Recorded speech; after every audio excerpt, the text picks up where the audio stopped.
Here's a message of importance to millions of people who are continually pale and washed out, weak and run down.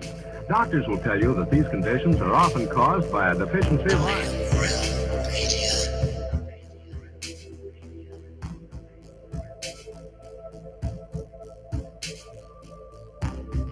The iron you need to keep you physically fit and mentally alert.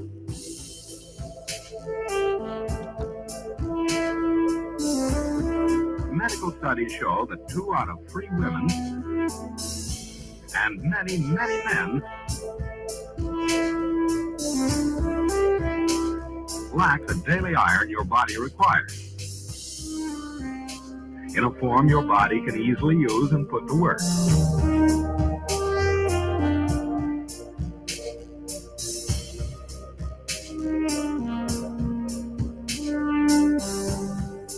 Every dose gives you more than your daily minimum iron requirement. We are awake, we are awake, we are not alone. We are striving for more. So if you're not getting the iron your body needs,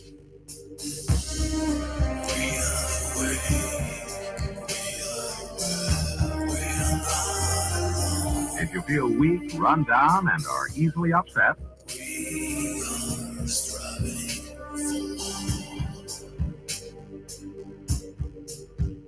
start taking iron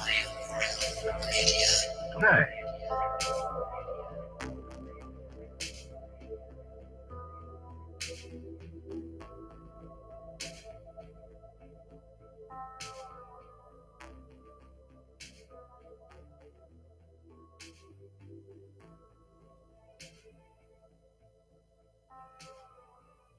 It's Friday, my dudes. Thank God it's Friday.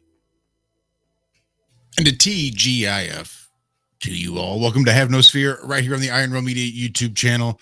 And we have got a whole lot of nothing planned for you tonight. We're going to open up the phone lines, maybe throw out that restream link, whichever's easier. But we have got a huge pile of space lettuce that Zach, Walt, and I have been piling up over the last few weeks that we just don't manage to get to over there on the Ironworks every Tuesday and Friday on Truth Frequency Radio, TFRlive.com, kicking off at 4 a.m. So we thought we might try to knock some of that out tonight because there's lots of really good, interesting stories in there, believe it or not. But first, we are without Walter this evening.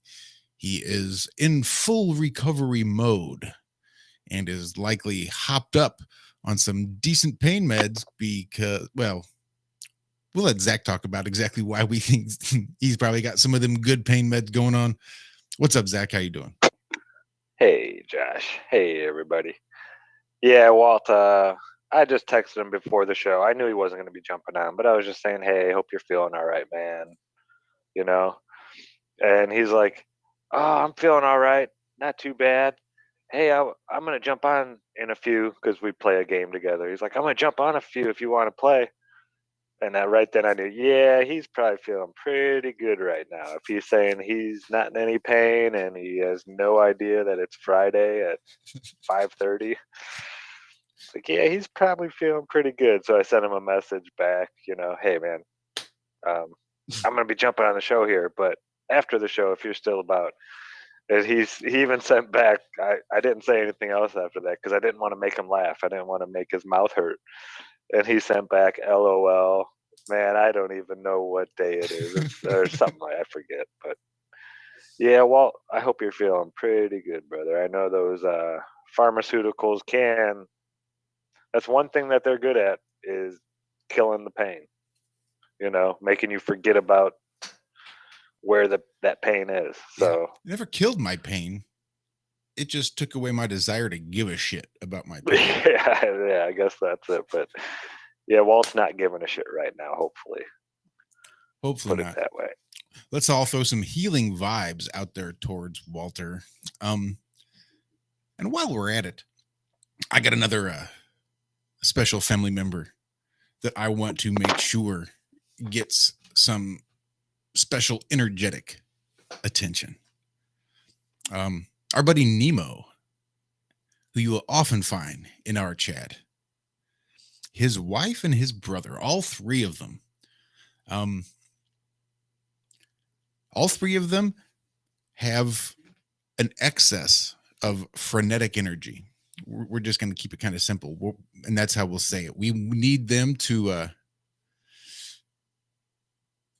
have a calmer brain. Their brains are in all different ways sort of operating in overdrive, and we just need some help getting them calmed down and relaxed and sort of on an even keel for all three. So if you're throwing positive vibes and good energies out there, I know they are in desperate need of some positive vibes and good energy. So shout out Nemo.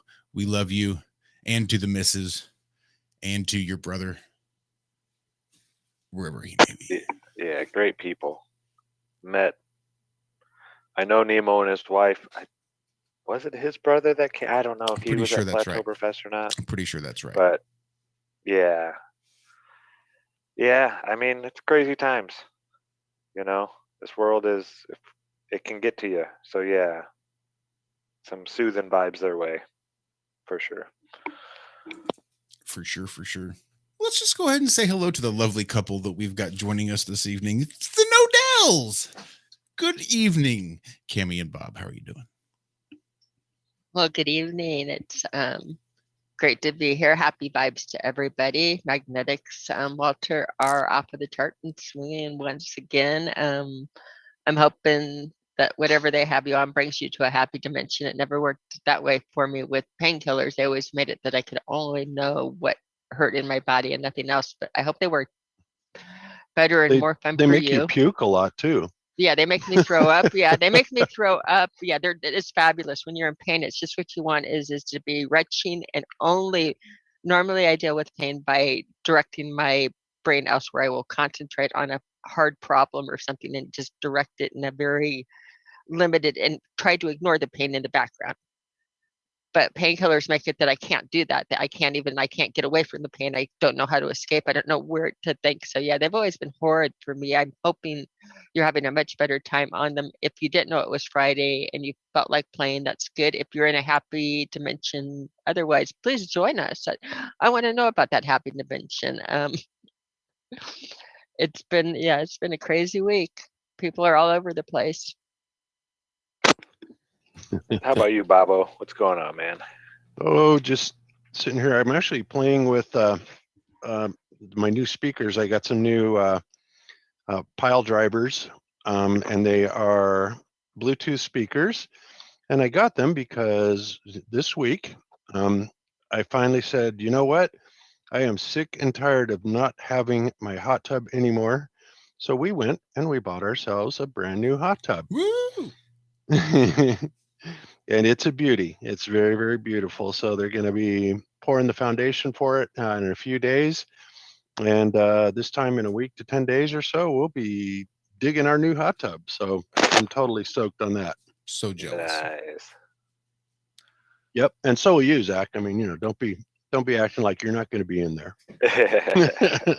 Your morning show now will be probably from the hot tub. Probably. Down at the river. And Yeah, there's I'm not sure I'll a spend thing something wrong out with there that. for sure.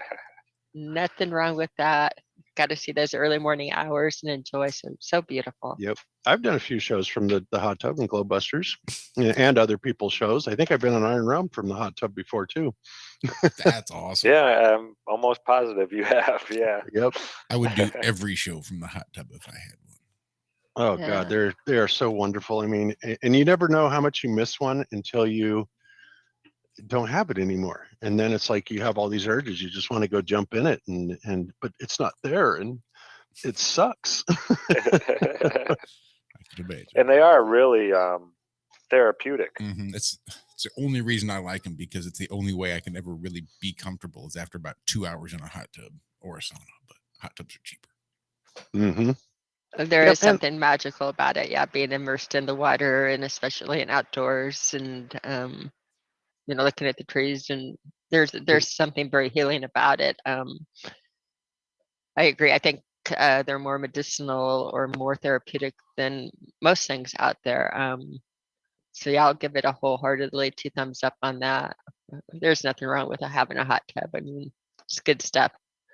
I did the girl part of things. Overthought the details. So when they're doing the show from the hot tub and the long bench that it'll be comfortable for the guys, you'll notice that it's going to be right along where we can set up a table and all of this stuff to work from.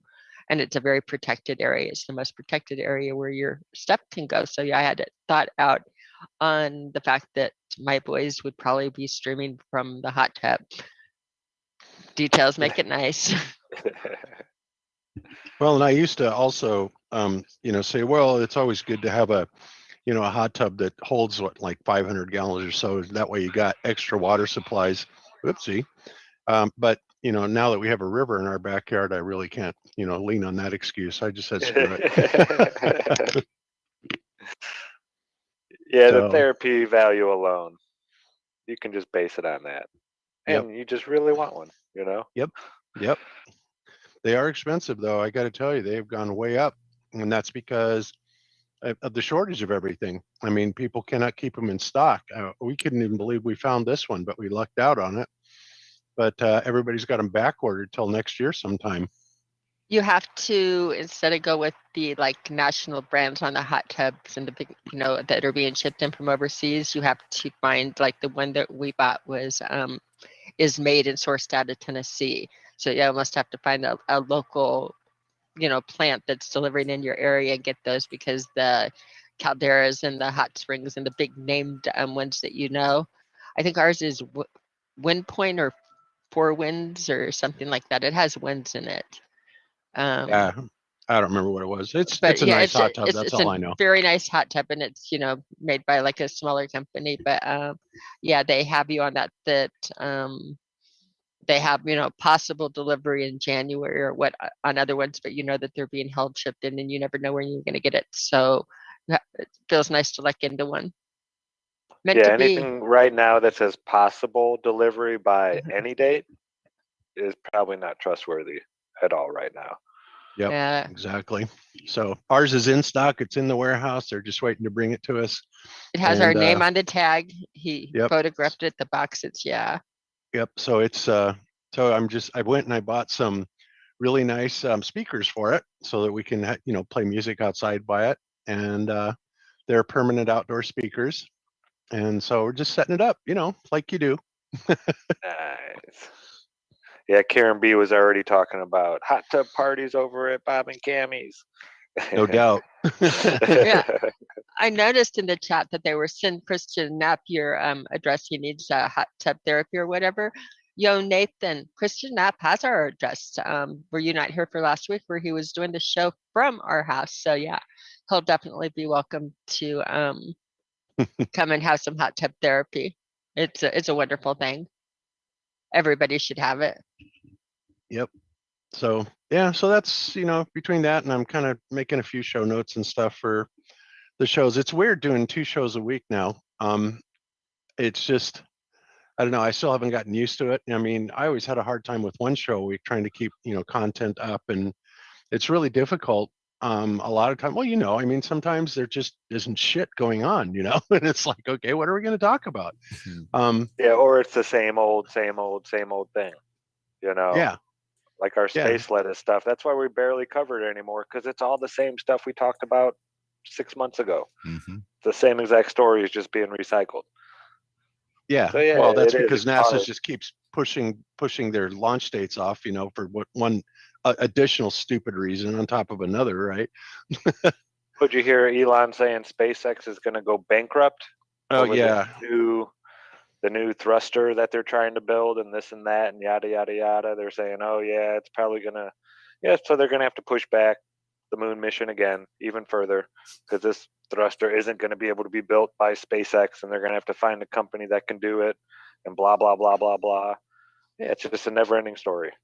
Yeah, no doubt. Well, one of the things I'm also looking at is Stavely through an article in the Globebusters chat today, and he knows I'm a follower of Clues Forum, right? I've followed Clues Forum for years and years and years and years, and now it appears that Simon Shack, who is the creator of Clues Forum, has not only has he come out with his own model, his own terrestrial, global, not global, but well, whatever the hell it is, his own model of our universe and solar system. But he claims now he can detect the curvature of the Earth. So I'm going through that one step at a time because I think it'd be a fun thing to go over on the show and just kind of blow it away. Even though I have to say, I love clues for him, always have. It just puzzles me, guys. I mean, how these people can understand that the moon landings were absolutely positively faked. There's no doubt about it. I mean, to not see that, well, I don't know. If you can't see that, I don't know what to say. I just don't know what to say. You're hopeless. You But- just sound bless your heart. Yeah. That's all you gotta say. Yeah, bless your heart. But and they have it down. They know for a fact that they have debunked all the shuttle missions, all rocket travel in space. And I mean, these guys are good. They really are. So what kills me is, why is it they want to hang on to this globe model so much? They already know NASA's a fake. They already know that you can't travel in space. So, and with so much evidence, pointing at the flat Earth, it just boggles my mind that critical thinkers that belong to this group are not on board 100% with flat Earth. So to me, I wonder, it's like, okay, if this is some sort of a psyop, or maybe they co-opted, what would be the purpose? And I'm always trying to think of that, because what's NASA going to do? Come out and say, yeah, well, really, yeah, space is spec because there's too many aliens out there. I don't know what they're going to do. I really don't. But why do they need to hang on to the curvature of the Earth and the model the way it is? I just don't get it. So who knows? Yeah, and I think, did you cover it last Sunday? I think on Globebusters, the microwave radiation background measurements. Oh, yeah, a couple weeks ago I did, yes. Yeah, that blew my mind that isn't talked about more, because that's what, from 2018 or 2019. Well, that video was, but I mean, that actually was revealed on the movie The Principle, and that goes back, over a decade, that they did the cosmic microwave background, and they were talking about the axis of evil, right? And and I've seen some people write some fairly decent debunks that would almost seem plausible. One guy from Thunderbolt said, well, I think the reason that they trace the microwave sources to here is because the Earth's oceans are emitting these microwaves. And while it is true that water does emit microwaves, I seriously doubt they would botch it that bad. You know what I mean? So, and everything that's up there is a created construct, and obviously we're in the center of it, and being in the center of it, then it's going to reveal exactly what it did. But and so they're puzzled about it, and they don't talk about it that much. I mean, you never hear about it hardly at all. Robert Sungenis has put it out a few times because, of course, Sungenis and The Principle is about geocentricity, and which is part of the flat Earth model. We're definitely geocentric. But they seem to buy into the fact that these stars are really stars and planets are really planets and space is really space and all these things are whipping around out there and yada yada yada. So it just really amazes me, and I wonder about it. So, what is so hard? I mean, is the psychological programming that intense that they cannot make the next absolutely logical step to flat Earth? They just can't quite make it. It intrigues me. It really does. I know, it makes you wonder, because the big question is, people will see all the evidence, but the why would they lie question, for some reason, stops them from going any further. Like, I don't understand how you're hung up on that. That is, I mean, it's a big question. And yeah, we'd all like the answers to it, from their own mouth. That's a small question. But we're never going to get that. That's a tiny little safe question that doesn't even deserve an answer. Why would they? They're the government. Stop and ask yourself, before you can even ask me why they would lie, you should have already answered for yourself. Why wouldn't they lie? Well, that's true. But I mean, that answer, as I've discussed on our show several times, goes to a much bigger place even than most might think. Because I am of the belief, and I've said this candidly several times, that I believe this deception absolutely goes on even after death. And I have a lot of reason for thinking that. And believe it or not, there's a lot of information out there that, whether you want to accept it or not, that's up to you. But when I study this, it's from other theologies, other religious belief, other uh, galactic, theories and stuff like this. But a lot of it also comes from, like I was telling you last week, comes from near death experiences and what people actually find that they experience when they have died on the operating table or anything like that. And some of the stories that have come back from that are enough to make you raise your eyebrows. I'll tell you what, right? So to me, being Mr. Preponderance of Evidence, I look at that and I put it all together, and it just seems to me, and I'll never be able to quite get through this, but it's like no matter what theory you buy into, it seems like everything is custom made to bring us right back here to Earth, to consciously choose that. And that's the interesting part, because it's like there's this huge effort to convince us, whether it's seeing our loved ones in the afterlife, or we were here, as an agreement that we made, like if we're a new age type of thing or something like that, or like the Christian belief of living here with Jesus Christ in this kingdom on Earth forever, right? I mean, it's just like, why here? That's the thing that really makes me wonder. And it seems to be going on on both sides of the coin. And then there's Wes Penner's work, which absolutely backs up all of that. And so, yeah, I mean, it's a big, big question. Why would they lie?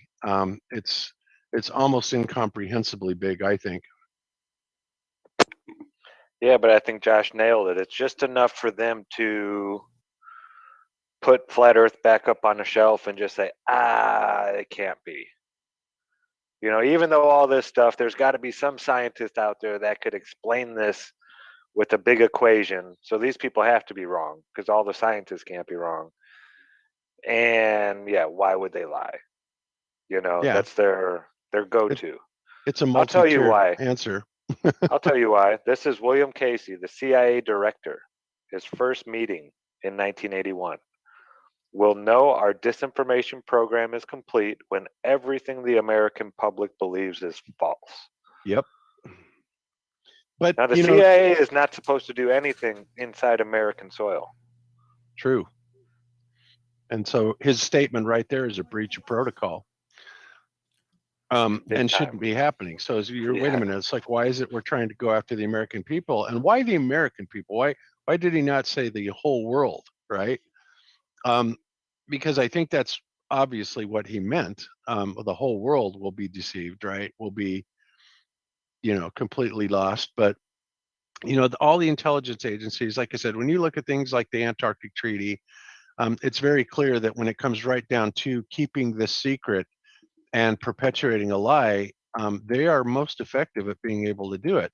And all countries are absolutely in on it, because the people that own this world control it at every level and are also in the upper echelons of government or anything like that at the very top level, central banks, whatnot, all around the world. And so they're the ones that are initiating the policy, and they're the ones that are also, subject to this esoteric knowledge that the rest of us don't get to, share in, unless we really, really make a huge concerted effort to figure it out what it is. So, yeah, I just think that there's a deception on every single level. It's lie after lie after lie after lie, and getting through it is quite the mental gymnastics exercise. And they make it so, and besides that, with all the things that we have going on in our lives and all of the distractions and hardships and all of that, it just makes it even more difficult to be able to get through it. Even if you had that desire, they try and taint that by making it so incredibly hard to find the time even to study and get the questions that you're looking for answered. Yeah. Yeah, I'm almost thinking that the best thing to do, after you die, is they're going to give you, A or B. You can choose A or you can choose B. I'm going to choose C.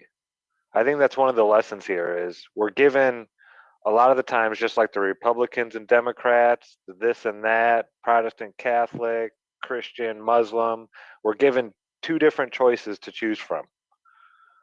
It's always two different ones, different side of the coin. Mm-hmm. And neither of them are ever, for the good, for you, really. It's to control you or manipulate you in some sort of way. It's always the divide and conquer. So if you get two different choices after death, I would seek out the third choice that isn't presented. Yep. I think that's one of the lessons that's definitely going on here. Yeah, I agree. And maybe even not necessarily the third choice, but maybe more. But you're right. It's usually a bifurcation point. It's this or this. It's a duality. It's this or this. Don't look at anything else. There's nothing else to see here, right? And while there may certainly be third choices in lots of instances, I think there's gazillions of choices really. And then spurs, off of different roads. And everybody's on their own journey. And that's one of the biggest reasons why I tell people it's like, look, when somebody is so committed to their journey and they're committed to their worldview, and are not willing to listen to you or anything like that, even if we are kept coming here and we're being deceived to come here, and I still believe that we are infinite beings, that we never really die, only the physical dies, right? So even if we went through 100,000 lifetimes coming back here, deception or not, eventually it's going to figure it out. But then what's 100,000 lifetimes in comparison to eternity, right? It's a blink in the eye. It doesn't mean anything. I mean, I guess you have to kind of look at it in a larger scope of things, which we're not used to looking at things like that because we're human. So yeah, you just gotta. Yeah, that is. Yeah. You gotta think outside the LT box. King in chat said it perfect. I'm not worried about death or the choice that it presents. And I think that's really a great way to look at it because we are eternal beings. No matter what choice you choose, most likely you're going to come back and have to make another choice in that same exact spot eventually. Yeah. Well, I think it's all a cycle. It's interesting because, one of the philosophies that like Wes Penry has is he says that, when we reincarnate, we literally come back almost to the exact same life every single time. And every time we're allowed to make different choices. But sometimes when people, go through the life again and they make a significant enough of a change in their life, it can profoundly affect the rest of society all throughout history. And looking at it that way, and then you look at what's going on with Mandela effect, whether you believe in it or not. I mean, I believe Mandela effect, whatever it is, it's actually happening. I don't know exactly what the explanation for it is, but I would say that if we are actually living multiple realities and they're all somehow intermixed, that if you come back and say you invented something that gave the world perpetual energy and it didn't get covered up by the government, right? I mean, that would change society forever, and that could change a lot of things, right? It's kind of like Tartaria. Where the hell did Tartaria come from, right? I never heard of Tartaria. I mean, geez, that's completely bizarre. That we have this civilization that nobody's ever heard anything, but it was an empire that literally, controlled and was spread throughout most of the world. And, more and more and more, this information is coming forward that we had high technology 100, 200, 300 years ago. It's like, this is so bizarre that it's happening. So, I mean, to me, it's a great time to be alive because there's a lot of really crazy questions going on, and if you're a curious person, then there's a lot of investigating to do, right? Yeah. Yeah, I always wondered, look, Austin put it in chat just now, tartar sauce. When I was young, because I looked at the ingredient, okay, where did they get the name tartar from? Because there's nothing that's called tartar fruit or tartar herb or this or that. I was like, where did the name tartar sauce come from? I thought it came from SpongeBob SquarePants.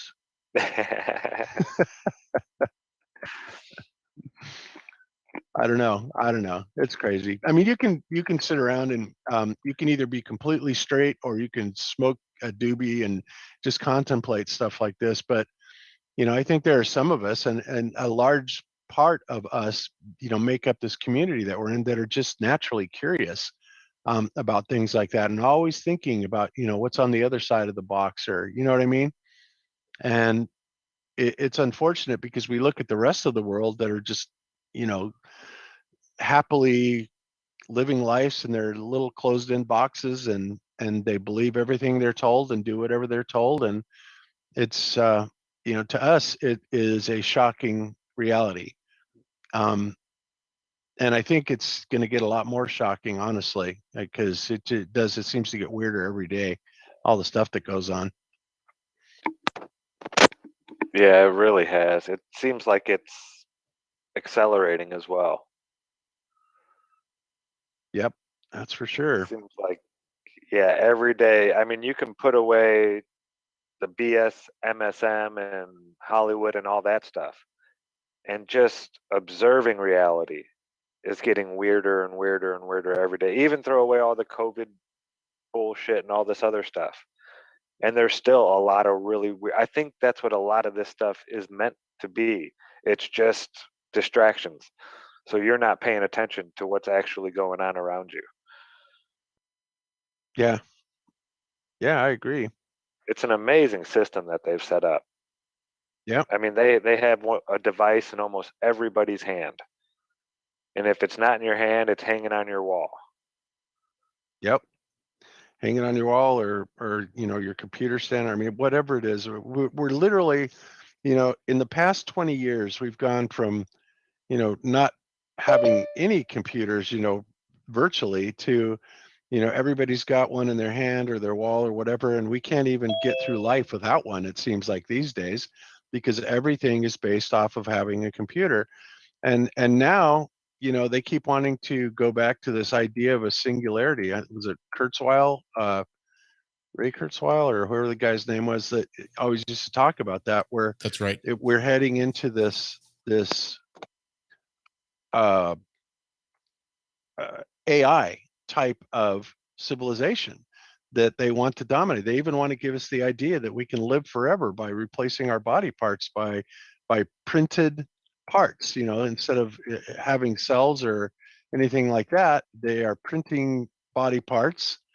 They are doing it largely out of stem cells at this point, what I understand, but it's just so weird. Well, didn't they claim Dick Cheney had an artificial heart? Like 4 of them, maybe. No, that was I don't think he had a heart at all. No, I think that's what it was. I think he did have a heart valve or some surgery or something. That does sound vaguely familiar. Yeah. Yeah, I thought I remembered seeing somewhere that he was the first person ever to get a full artificial heart. It could be bull. I could be wrong, or it could have been a BS article from the Onion or something. But I thought I could have remember hearing that somewhere. That he was like one of the first people ever that tried this. That's crazy. I do have this real quick before I say hi to Lucas. What's up, Lucas? Hey, what's going on, Lucas? I did find this. Not much. I thought I'd pop on for half a. This is a tartaric acid, is a white crystalline organic acid that occurs naturally in many fruits, most notably in grapes, but is also in bananas, tamarids, and citrus. It's a salt potassium bitartrate, commonly known as cream of tartar, develops naturally in the process of fermentation. And okay. Oh, and we have to go further on this. Can you give me a share screen there, Josh? Oh, hells yeah. I can't. Usually first thing I do before I even start the show is try to give powers out. Let's see. All right. So how's that yurt coming along down there, Lucas? Out there, sorry. I'm just in the process of designing it, so it's nothing's been manufactured yet. But I was just thinking of different ways to get out of society a bit more and be more self-sufficient. So just looking at different options and how to do it. So are you thinking of putting this on your property you have now, or are you planning on moving? I plan on move, going somewhere a bit sort of more secluded, maybe a bit nicer scenery, that sort of thing. I was trying to get down close to a river, so I have a water source and things like that. So, Nice. yeah, just get out of the system a little bit more. As Well, maybe one like- of our neighbors' house will go for sale. We like both of the immediate, but like get one over that. Yeah. No, it's a long way to travel. He's already less, a lot less, or more secluded than we are right now. Oh, and a he's lot looking more. for Yeah, we're even not secluded more at all. seclusion. But we have a Yeah. river. I mean, pick and choose.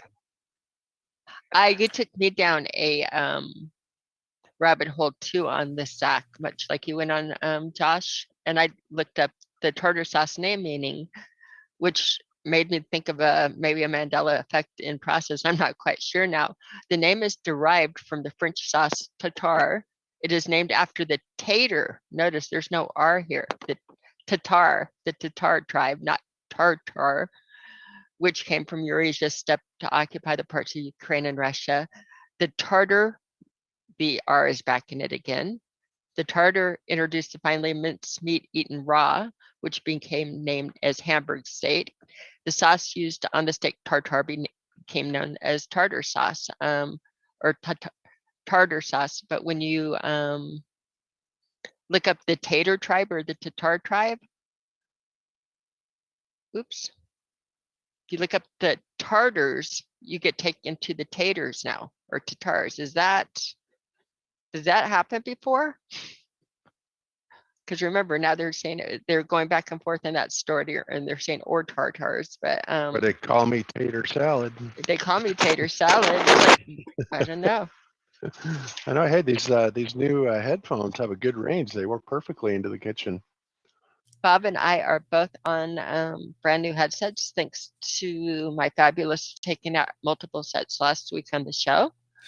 And so far, so good. They're very comfortable, Bob. Good job. And they both sound really good too. Yeah, they're really highly rated, and they were, fairly cheap. They're only like $110 or something like that. So yeah, for the price, they had really good ratings. So I bought 2 sets, and so far, so good. They definitely have a better range than the Logitechs did. So I did notice there, Cammy, that it said that the taters came from Northern and Central Asia.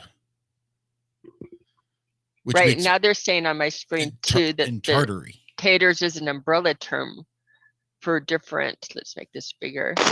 Well, yeah, on that globe that I have, that one that Jana gave me, she got it 36 years ago now. And right there in the center of Asia, that's where Tartaria is. That's like where it is on that globe. So that would make sense. Came out of Central Asia. And this is saying it's an umbrella term for different Turkic ethnic groups bearing the name Tatar. Initially, the ethnonym Tatar possibly referred to the Tatar Confederation. That confederation was eventually incorporated into the Mongol Empire when Genghis Khan unified the various steppe tribes, Poland, China, Finland, Afghanistan, Turkey, Kazakhstan, and Uzbekistan. Does that match with your map at all? I don't know. I just remember the Tartar part. Yeah, it's kind of like right there. What got right me thinking around about Mongolia and the Great Wall into of Russia China, and how likely it was that the Great Wall of China might not even be built by the Chinese. Maybe it was built by the Tatars. Yeah, the Tatars. Yeah, that's right. I keep on thinking tater salad. I would bet on it that would probably be the it's kind of like, everybody believes that the Egyptians built the pyramids. It's like there's no evidence of that. Zero, none. So maybe maybe Patricia Steer was targeted because she named her show Flat Earth and Other Hot Potatoes or Potatoes, and taters taters was too close to the truth. They're targeted. No, I'm not. Am I right? Am I reaching? Never. Yeah. Okay. So just a moment of silliness. How's the garden doing down there, man? Out there? Yeah, let's get serious. It's not too bad. I've got a few plots open. It's not quite as big as last year. Yeah, basically, I've sort of reduced sort of the amount going out to just public, and obviously there's no sort of markets and things happening. So really, I'm just growing things for Alex so she can use it in the kitchen. And so yeah, funnel it through the kitchen and then out through that. And she's been really busy catering. So all in all, it's working out okay. It's just a little bit of a different business model or different setup. So Yeah, hopefully are things crazy right around you? I know Australia is going, different places and whatnot, but I hear a lot of the people out there saying things are going insane. Have you seen any of that? not so much here, but then again, I'm a bit more of a hermit than I probably should be. But yeah, I think overall, there's definitely a few more people standing up and doing the protest sort of thing. But how much effect that's having, I'm not really sure. Like, it's good moral support at least. But I think there's definitely, I'm pretty sure they just passed a bill, which was, total dictatorship. So yeah, they're still pushing down that line, but there are groups and things that seem to be pushing back against it. But I think it's really still a downward spiral, as everything else is for now. Yeah, you have to get to a point where there's enough people that are sort of just non-compliance in general. Overall, people just starting to really, it has to get that amount of people to be non-compliant with the system and really start moving out of the system as best they can, to really, break the back of this and to start moving upwards. Yeah, it doesn't happen overnight, that's for sure. You'd like to No, slap and some of there's- these people and just say, come on, let's all just join together and stop. If we just did it for a week and just didn't comply, they wouldn't know what to do. And they would have to change. But I think a lot of it's fear driven. Oh you yeah, can't, definitely fear driven.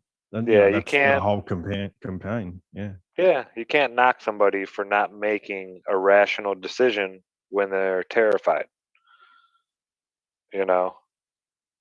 That's It takes a just little bit of human time for nature. people to get out of the system as well, and actually start thinking along different lines of, recognizing that the system's, a lot of people didn't even recognize that the system was like it is.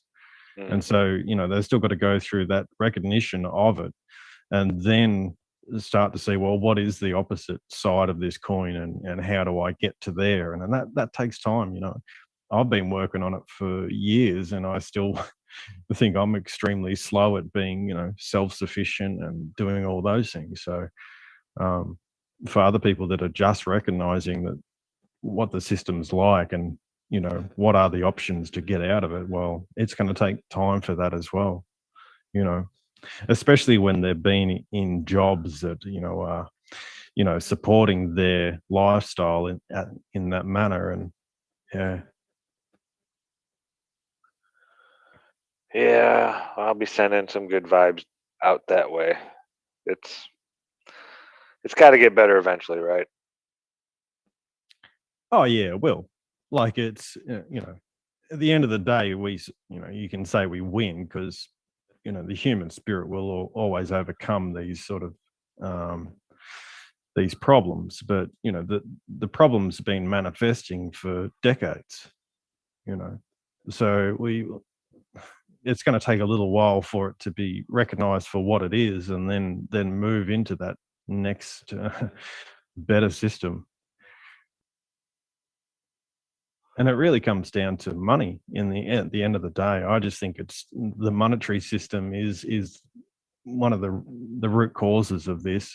And, as soon as you get to a point where humanity says, no, enough of your, debt-based monetary system, then there can be actually wealth generated and progress generated. But we have to get to that point where we disassemble the monetary system as we've got it, because it just, it always seeks to pull energy away from people and what they're doing.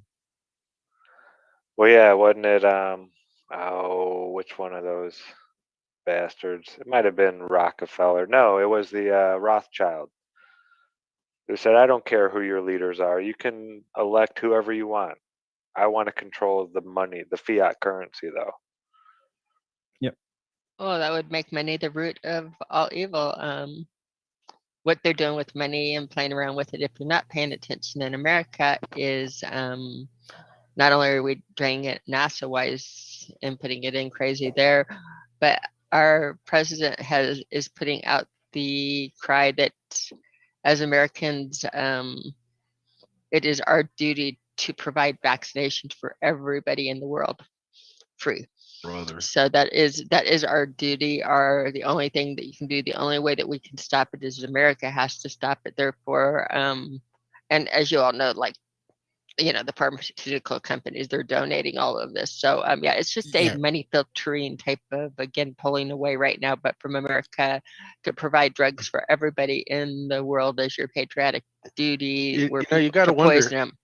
You got to wonder, Cammie, how the pharmaceutical companies can be donating all this, and they're not donating anything. It's all getting paid for by the government. Oh, okay. I was going to say, that's what I mean. Is nothing is. Yeah. That's a misnomer. No. It's a redistribution of money. That's the whole thing that's going on with it. Is there? Yeah. Government does more than Josh does. Yeah, they're making more money even than Josh does. I know it is fucking off the chart. Excuse my language.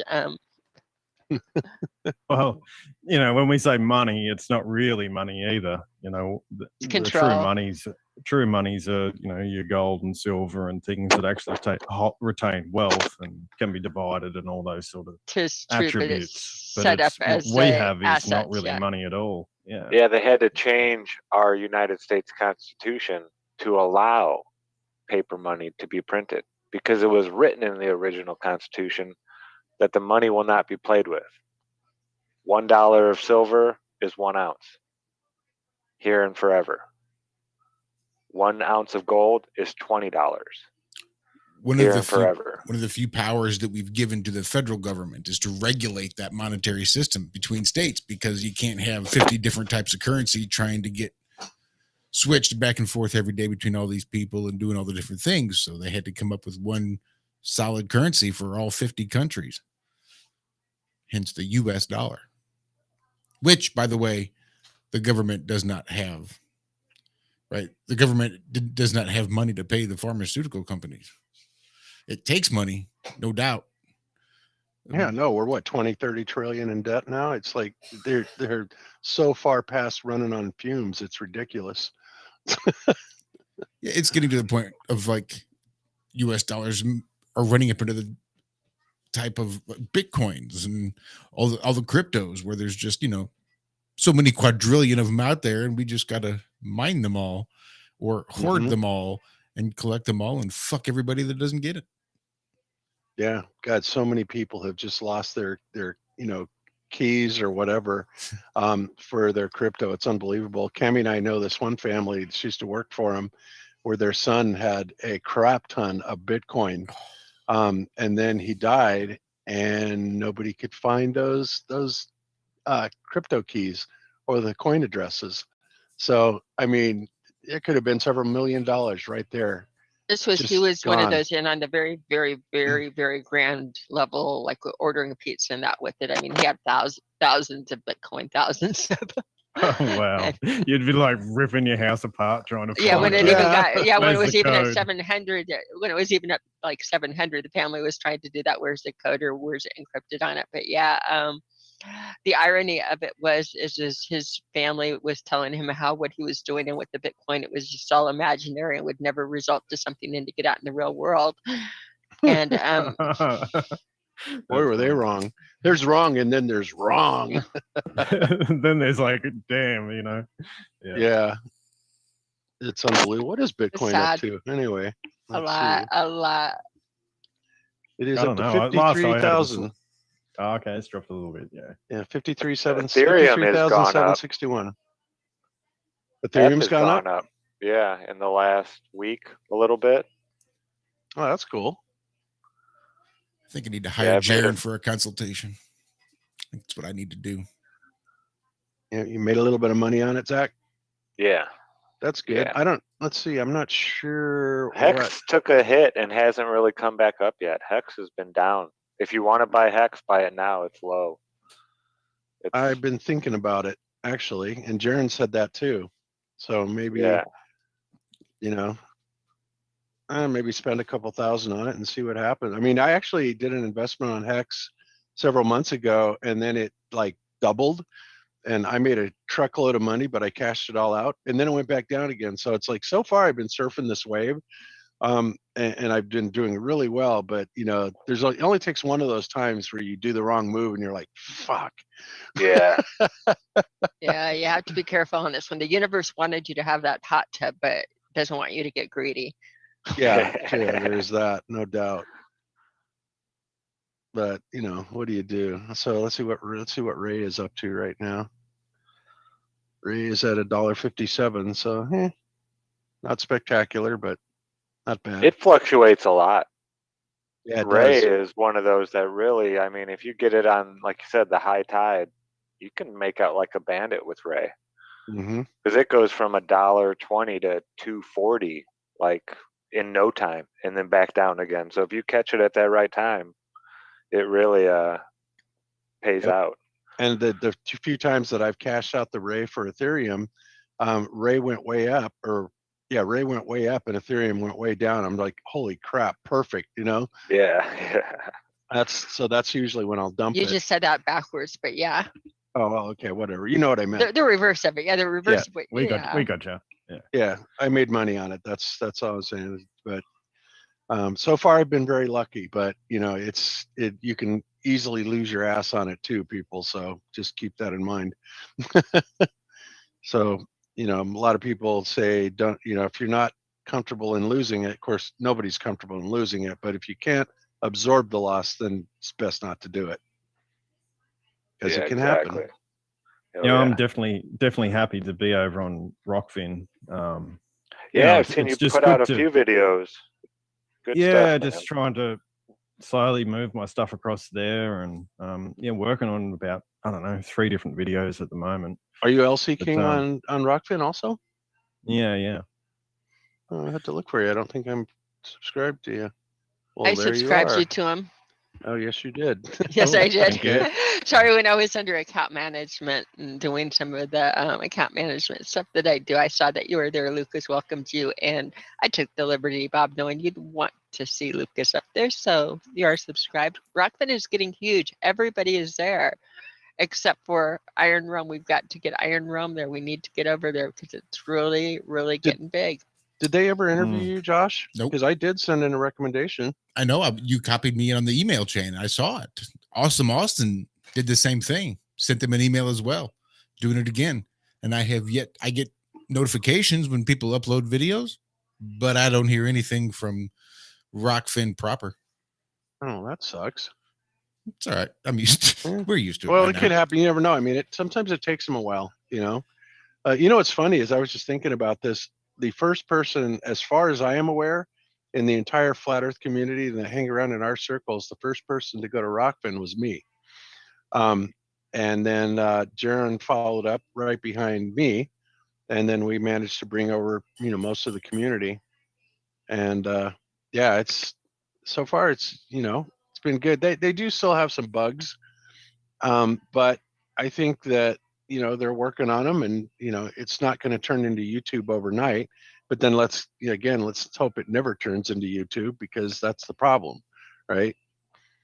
Yeah. So, the app, I never really used their app yet. They still have some bugs on the chat in the app, but I just go to the website on my phone and it works fine for me. I never have any issues.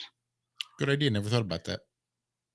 I just I felt more comfortable starting to make videos again. I'd sort of been in hiatus with my making YouTube videos, because you just don't want to get, strikes. You want to be able to use other sort of content that, other creators make to show examples of what you're talking about. And yeah, when I was like looking at other videos that say explain the galvanic cell or explain certain aspects that I want to present, I'm like, well, if I use this video as an explanation, are they just going to rip it down and do all this sort of stuff? So, I'm just feeling a lot more comfortable about actually producing content. And then, there's a lot of work and research that goes behind a lot of the stuff that I do. So, to get some sort of, they also don't make it monetary easy. value back, Yeah, they also don't make it easy for people to rip off your stuff either. I mean, sometimes that's a pain because you can't really download stuff off of Rockfin.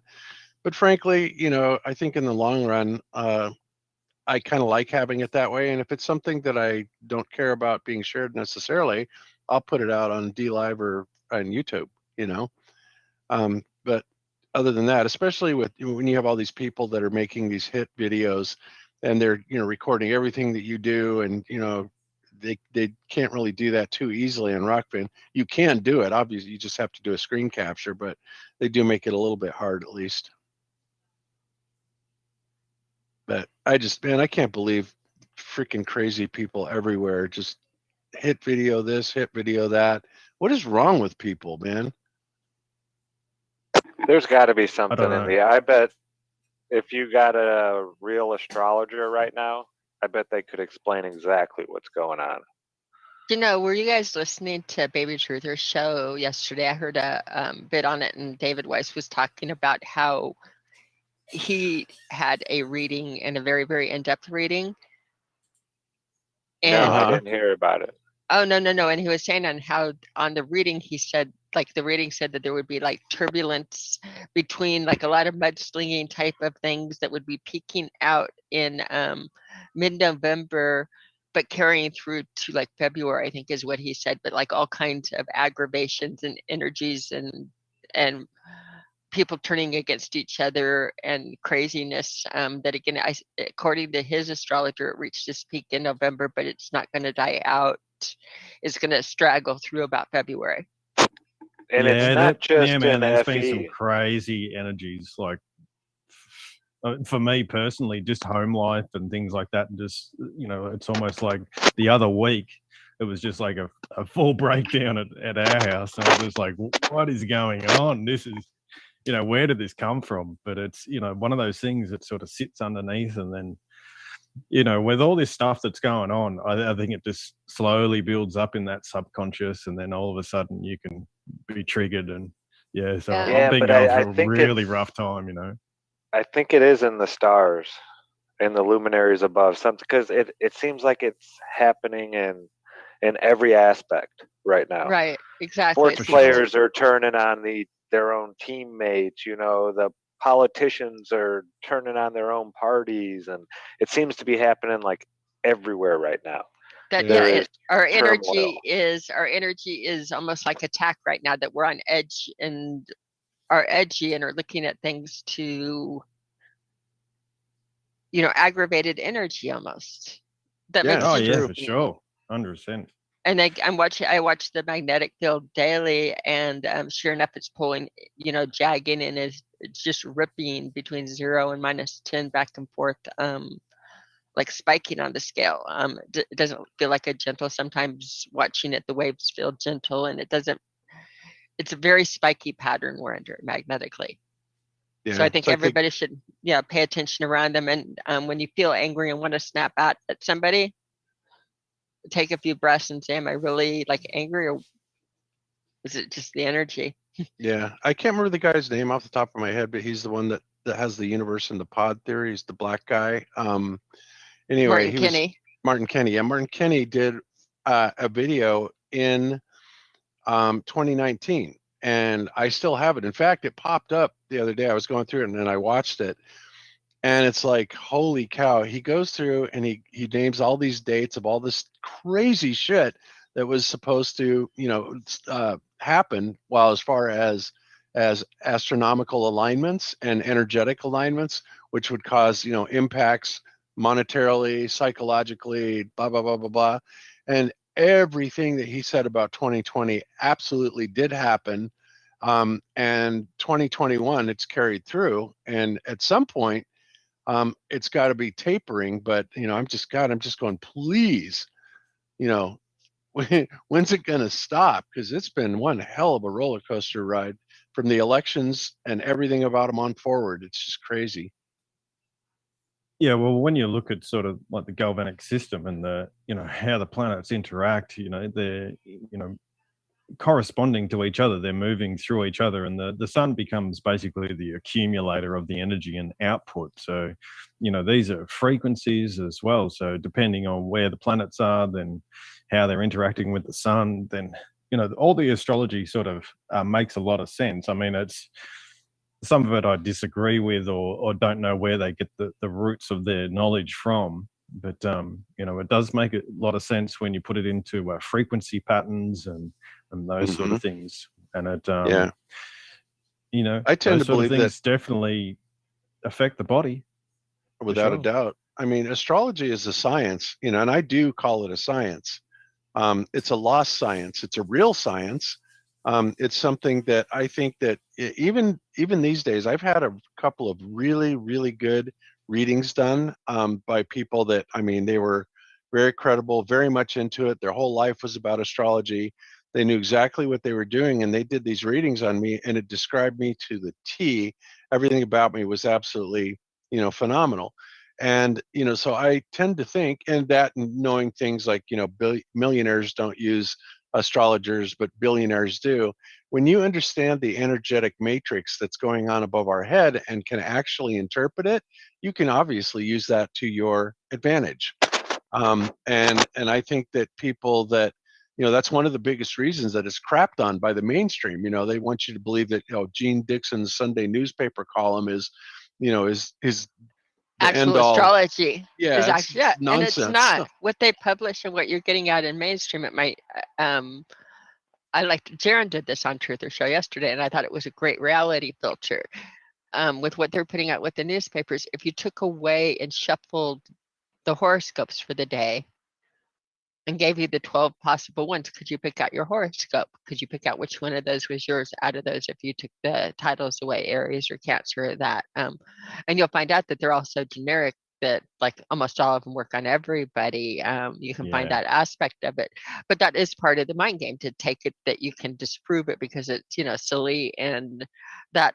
But I think if you take it a little bit deeper, for instance, when they were doing the growth of different elements on litmus papers, and they were saying that like the planetary alignments definitely affected the growth rates more than anything, more than the sun and the moon. Like when Mercury was in the sky was when Mercury was growing, crystallizing on this litmus under these control conditions faster.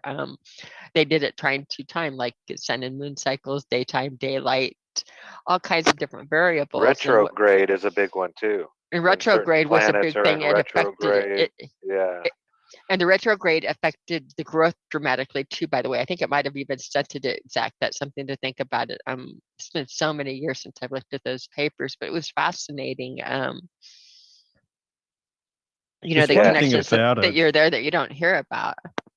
Like you can see that when they draw their maps, they'll show the different planets relating to each other through squares or trines, and this, when you relate that to frequency, then you say, well, two of the same frequencies that are squaring each other, coming in at the same, cancel each other out, and trines will actually build it. It actually shows how sound waves work, or how electricity works as well, so that they're interacting. But I think there's, I've thought about this for quite a while. When you put the series of metals in there, the galvanic series, and how they actually correspond to each other, well, then you get another thing that probably should be in there is like, well, how is one planet relating to another planet galvanically, as well as their proximity? So say for Venus, if it's closer to the moon, depending on its galvanic standing, will actually want to go towards the moon and then the sun. And if it's actually closer to the sun, that'll just go direct to the sun because that'll be the most cathodic. But it's basically corresponding to which metal is going to be more noble in the system. So there's a secondary thing which I would like to do at some stage to add to I just call it an energetic frequency calculator, basically. I call it the dance. I call it the dance. It's the way that they intertwine and dance together. I mentioned something this morning about the sun, and how we were talking about a second sun, and maybe that's the source, and then the sun we see is just it interacting with the atmosphere. Well, does that source sun have to be hot? It doesn't have to be. I think it would have a temperature to it, a warm temperature, because it's my Tesla coil gets colder. That's interesting. I would have to see on radioactive. You know what it could? I wonder if it. I have to think of that differently. I don't think I have it's to as hot as think what of that we actually. No, I don't think. perceive it to be, because I it don't really think it's needs that. to interact with the density of matter before that really heat generates. So that's one thing. So I think with the radiation, the emissions that we get, it would still point to, again, when they focus, like when you take a magnifying glass and you set the leaf on fire, or that. I think the sun that we do see is more of a focusing and the energy to set I think fire that's the to hot part. That's right. I think hot. that's what I think is the hot part, but I think it's working more like a magnifying glass, that you play with, as far as the lensing and the atmosphere and that. I don't think that it's as hot as we think it is, but I think that it's hot. I think that just the way the sun and moon cycles work and the brightness of the light, like when the moon is brightest when it's furthest away, and that I tend to think that it's warmer there, but even with Curie points and that, it couldn't be anywhere near where they're telling us it would be. Well, I was just thinking about, because the only readings that we don't have from, somebody like NASA or a space agency, they're the only ones that have given us readings above 70 something miles. So when the Go Fast rocket went up there to 73 miles, and it seemed like it hit a viscous liquid of some sort, bloop, did that. It was negative 272 degrees right there. So does it really have to get hot, or is that heat generated somewhere in the middle, lower in the atmosphere? That's a good question, Zach, because I always wondered, when you see the sonoluminescence on demonstrations, and they say that when they oscillate the water, at a focal point, at a very tight focal point, that it gets to this ridiculous temperature of like 10 million degrees or something like that. And I'm looking at that going, well, why doesn't it vaporize the water then? Or is that? Yeah, I've always wondered that. I thought it was because it was the vacuum of being in a jar and it can interact, but I thought that it would still make the jar. It would heat up the fluid. It'd get really hot, And it doesn't. I mean, the sonoluminescence, it doesn't seem to warm up anything around it. So that's very interesting. I've wondered the same thing, Bob. Thanks for saying that one out loud. So many curiosities. Yeah, crazy stuff. That'd be too hot. It would create an explosion in there. You would think if it's getting that hot, the whole thing would just sort of vaporize. Yeah, well, so it's basically caused by a cavitation, an oscillation in a resonant, typically I would say a size of water that would be the same wavelength at what they're hitting it with. So it would be a relatively high frequency. And I could see where you put enough power into it that, you could probably cause some sort of reaction. And it is a reaction. But I don't know. I just don't know why it doesn't display the other symptoms that you would expect out of something getting that hot. Well, yeah, you would think the laws of thermodynamics, it would dissipate into the material around it as quickly as it could to try to, mediate. Yeah. But it does, I don't know. I don't know. Sometimes I wish I would have been a physicist, but then I would have just been in a box and I never would have figured anything out. I think we're far better off contemplating from outside the box and just watching how the physics world has been completely led astray, and hopefully learn not to follow them there. Well, You yeah, know? all the great discoveries happened on the fringe, pretty much. Yeah. Yeah. Yeah. It's, having a PhD in something right now just really tells me that, you're just a good dog, good dog, Yeah, nice exactly. memory. Well, yeah, And because a I think, our PhD. reality is far more simple than they make it. That's one of the key things. It's like, pull yourself back and try and simplify it, because I think things are actually much more simple. Yep. And we've been taught to be in this complex, confused state. And when you have everything so complex, you can't actually draw all these correspondences to different elements of our world. So that's why I like sort of looking at the body, looking at plants and soil, and then looking at things on a micro scale and a macro scale, trying to find that correspondence there. But and the four elements was one of the things that I just thought, oh, that's so really simple and really elegant, and has these sort of correspondences to things that may be a little bit more right-brained, but still, something really nice about it. And so that was what drew me into that. But yeah, I just think they confuse how things, overcomplicate things to make us, in a sense, that dumbs us down, because we're not seeing, not getting our brain to function on both sides. Yeah.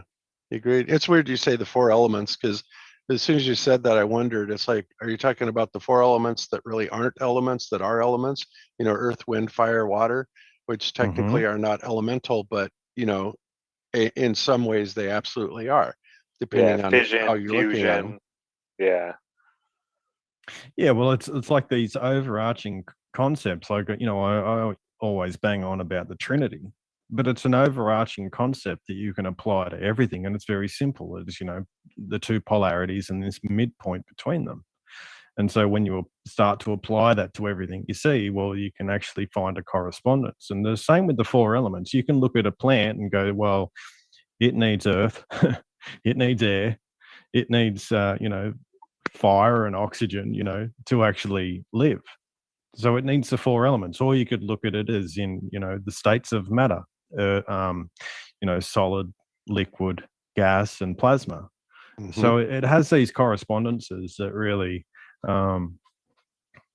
really mesh up and start to point a picture. And when you apply it to the galvanic cell, obviously you get the earth as, well, earth, and then the waters as the electrolyte, and the moon as the air, and the sun as the fire. So I just find those cyclic nature of it really interesting. Mhm. Yeah, I agree. And then of course the cyclic rhythms as well. You get into the 3-6-9 and vortex type of mathematics and how it applies to the rhythms of the universe.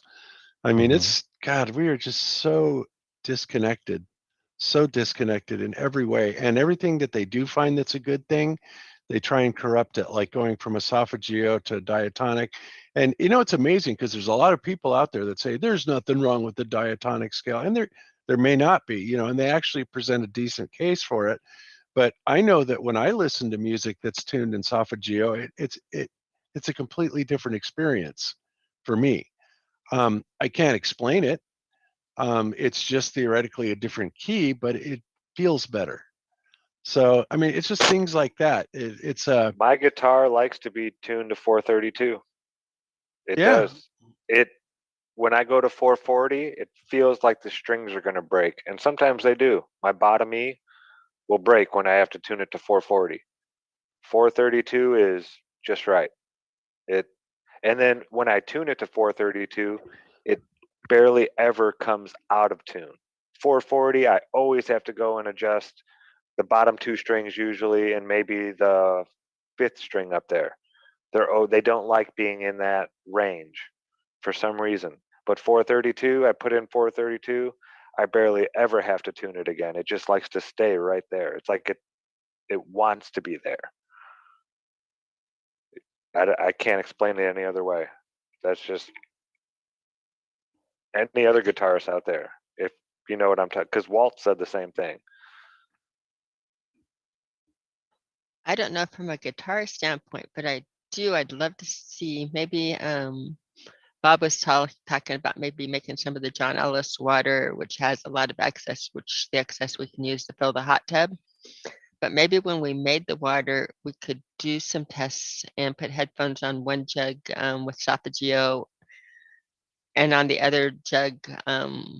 We've with already done that, and no, it but has a very profound effect.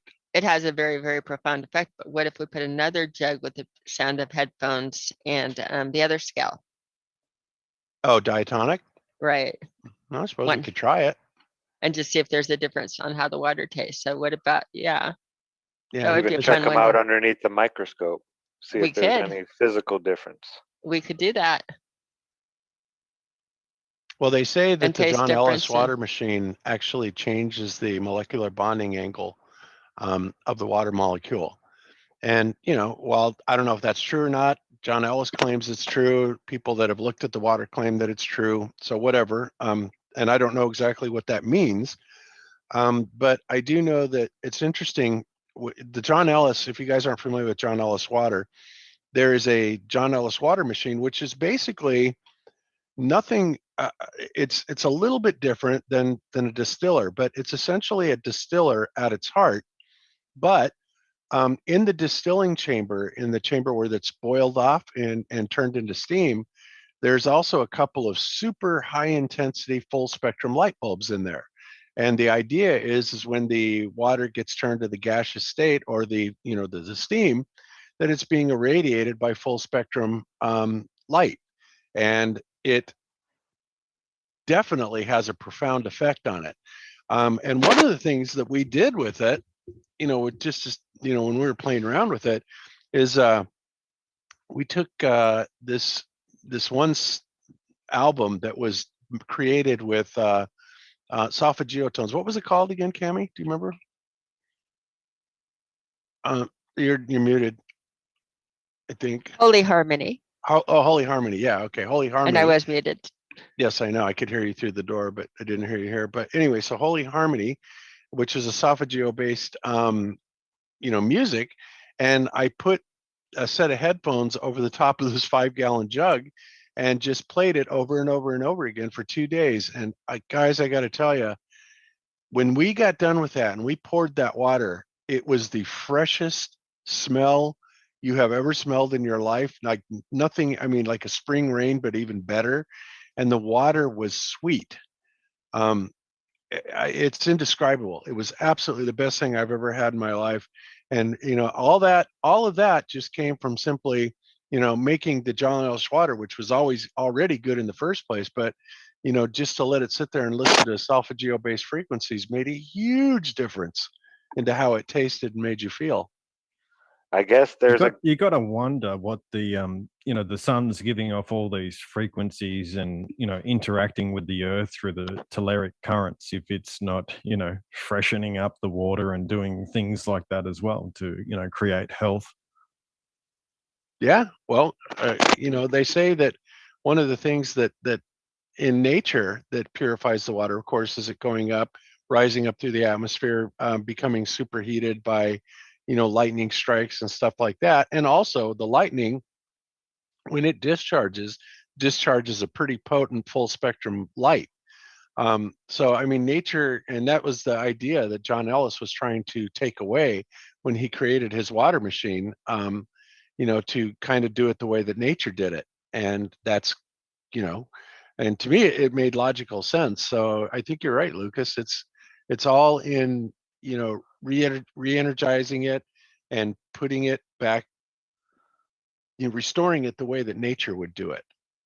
And Wow. a lot to learn about. Yeah, well, that. that's, and I looked into this as well, where you could see light that actually just the light itself starts to break elements or energize elements in the ocean waters to break them apart. So there's so many interesting things that happening all at once. It's really highly complex at one point, but it's also very simple in one sense as well, and very you can follow these lines of logic, and end up in a reasonably decent spot of understanding.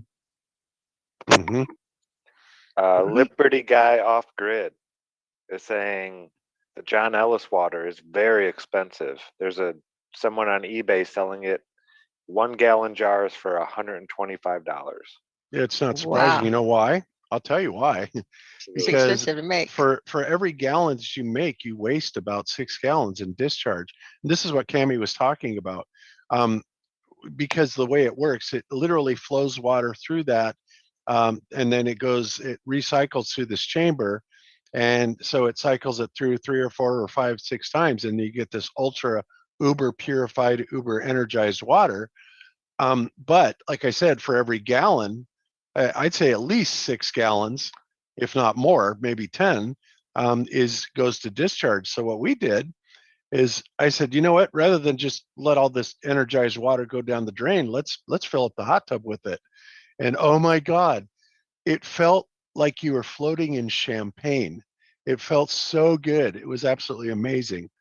It felt when we lighter did than that. water. It was, it's a neat feeling, Zach. I'm excited for you to try it. But yeah, the only time I could justify making the John Ellis when we made it, and same with Bob, the only way that you could really justify doing it was at hot tub change, because they say if you have a well, to put it in your well water and it will freshen it, and they give all of these wonderful things on that, making things healthy around it. Zach, we could use some of this for the garden, and that might be a beautiful thing too. People like using it on their plants. But yeah, running the high distillery, and it takes a long time to do it, and you have a lot of discharge. So I would say probably $25 a gallon would be more appropriate than 125. But yeah, there's a lot of work and love into making it.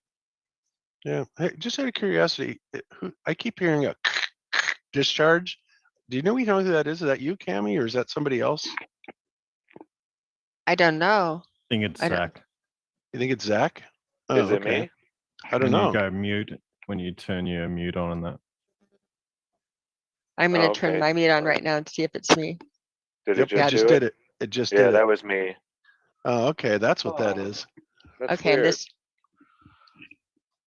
Yeah, I'm gonna Cami's yours start isn't doing muting it. through Skype. Or I'll mute through Zoom. I mean, yeah. I usually do Yeah. it on my headset. Yeah, we do too usually, but sometimes, well, when we did that, then the Logitech started failing. So, but this has got a different mute system on it, so hopefully that won't happen to these headsets. But anyway, I was just curious because it was weird, that noise coming up all the time. Yeah, I didn't even hear it. Imagine that. Nope. Well, you wouldn't. It's coming from there. Pretty crazy. So didn't are phase me at all. we taking calls, or did you already put that out, Josh, or are people we just lose being Josh? quiet out there? I think he's gone for a break, is he? We lost Josh had to Josh. step out. He lost his mute button. Da da da da da. So I learned something today. What's that? I've been watching a show called Dive Talk, and it makes me, someone who is terrified of large bodies of water, just to fill you in if you don't know, want to go scuba diving somewhere. Really? Even though I Wow. won't. Yeah, it really makes me want to. These guys love and passion of scuba diving and just their knowledge, and they just make it sound like it can be so safe as long as you do things. Things can go wrong, but there's always backups, and they teach you how it's changed from the 70s and 80s. Now that they have all this computer gear and stuff, people don't get the bends and stuff like that nearly as much, as long as they're paying attention. It's usually when people freak out and this and that when something really bad happens. But yeah, it just made me want to go down into the water and look around. I was watching a episode they put out today, and they were saying that a tangerine at 30, was it 30 feet down in the water? Just at 30 feet will look like a blueberry. That orange color to our human eyes will be blue. I did not know that. Huh. Interesting. Something to do with the amount of light that gets through and this and that. And then they said at like 110 feet, it's pretty much black and white. You can hold a handful of M&Ms and you wouldn't be able to pick one color out from another. Yeah. Huh. That's crazy. Well, you know, I don't think, I think scuba diving is a lot more dangerous than like snorkeling. Because you in scuba diving you can actually get the bends if you come up too fast, but snorkeling I think it'd be pretty hard to get into trouble snorkeling. But I think Yeah, these guys are cave dive teachers. One of them, you know, they live diving, dive all over the world. It's like his job. He teaches, and then he teaches cave diving classes too, which you have to be super advanced to do that kind of stuff. Yeah, 'Cause I've it's super never dangerous. scuba dived, but I have snorkeled a lot, and I love snorkeling. That's fun. Yeah, it just blew my mind that I had never heard that. I'm 42 years old, and I had never heard that when you go down 30 feet, that orange starts looking blue for some reason. It's just changing the wavelength of the light, the incoming light, obviously, and you're getting a Yeah, different yeah, color it makes mix. sense. Yep. I'd never heard that before. Yep. And that's why, that's one of the reasons why I say when things go through fluidic, you know, things like atmospheres or water or things like that, it changes their properties. And this is why, Jaron and I, neither one have ever given up on the AE map, because we think that a lot of these optical, problems, so to speak, can be overcome by simply understanding what's happening optically, you know? Hmm. So, that's it's just the way I see it. But, some people are hell bent against the AE map, and that's fine. Today I was even going through some video of some guy that I'd never heard before, where he's like 20 problems with the AE map, and he's got some decent ones that I'm going to look into. But I still don't think that anything is too big to be overcome. The ones that Jake the asshole was pointing out were basically retarded. He didn't take magnetic declination into account, and that would have solved this problem right there. He obviously didn't understand about how Google Earth and how the whole world has been duped into, this idea of a great circle route, being used for local compass coordinates, which still amazes me that that they still make that excuse when it's very obvious, and it's pointing at the sun. And of course, because the sun is small and local, when you actually look at the AE map or the Google Earth map, and you point at a heading where the sun is supposed to be, it is not the compass coordinate, right? And all of that is just to hide the true position of the sun.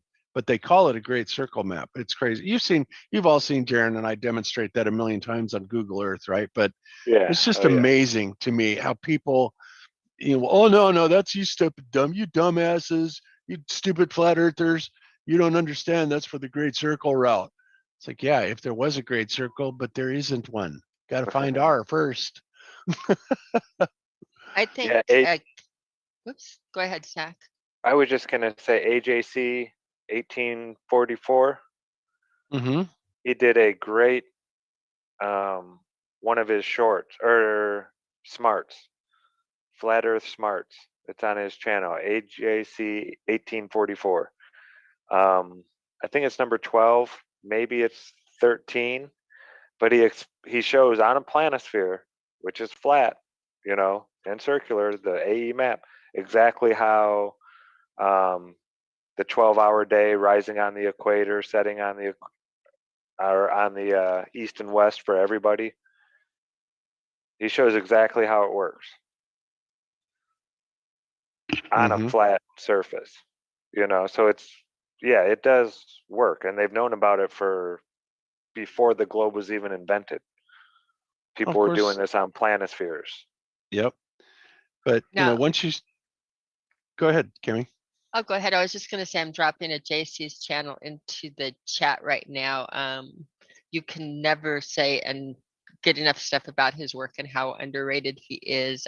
His entire Flatter Smart video series, you can't watch any of them, even being in as long as we have, without like remembering or relearning something all over again. God, no kidding. Series. His work is epic. I mean, absolutely epic. And we have taken so many cues from his videos because his guy's amazing. He's a school teacher, isn't he, by profession? Yeah.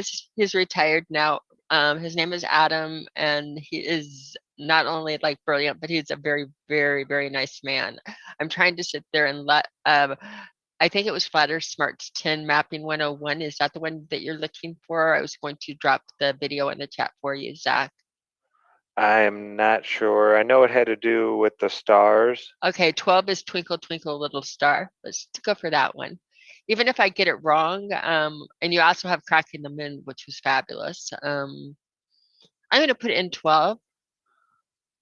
And yeah, I know if we 12 get it was wrong, a really good one. 12 was a really great one to. if I have it wrong, you can look around and watch. It'll get you wanting to watch more of it. So let me drop that in.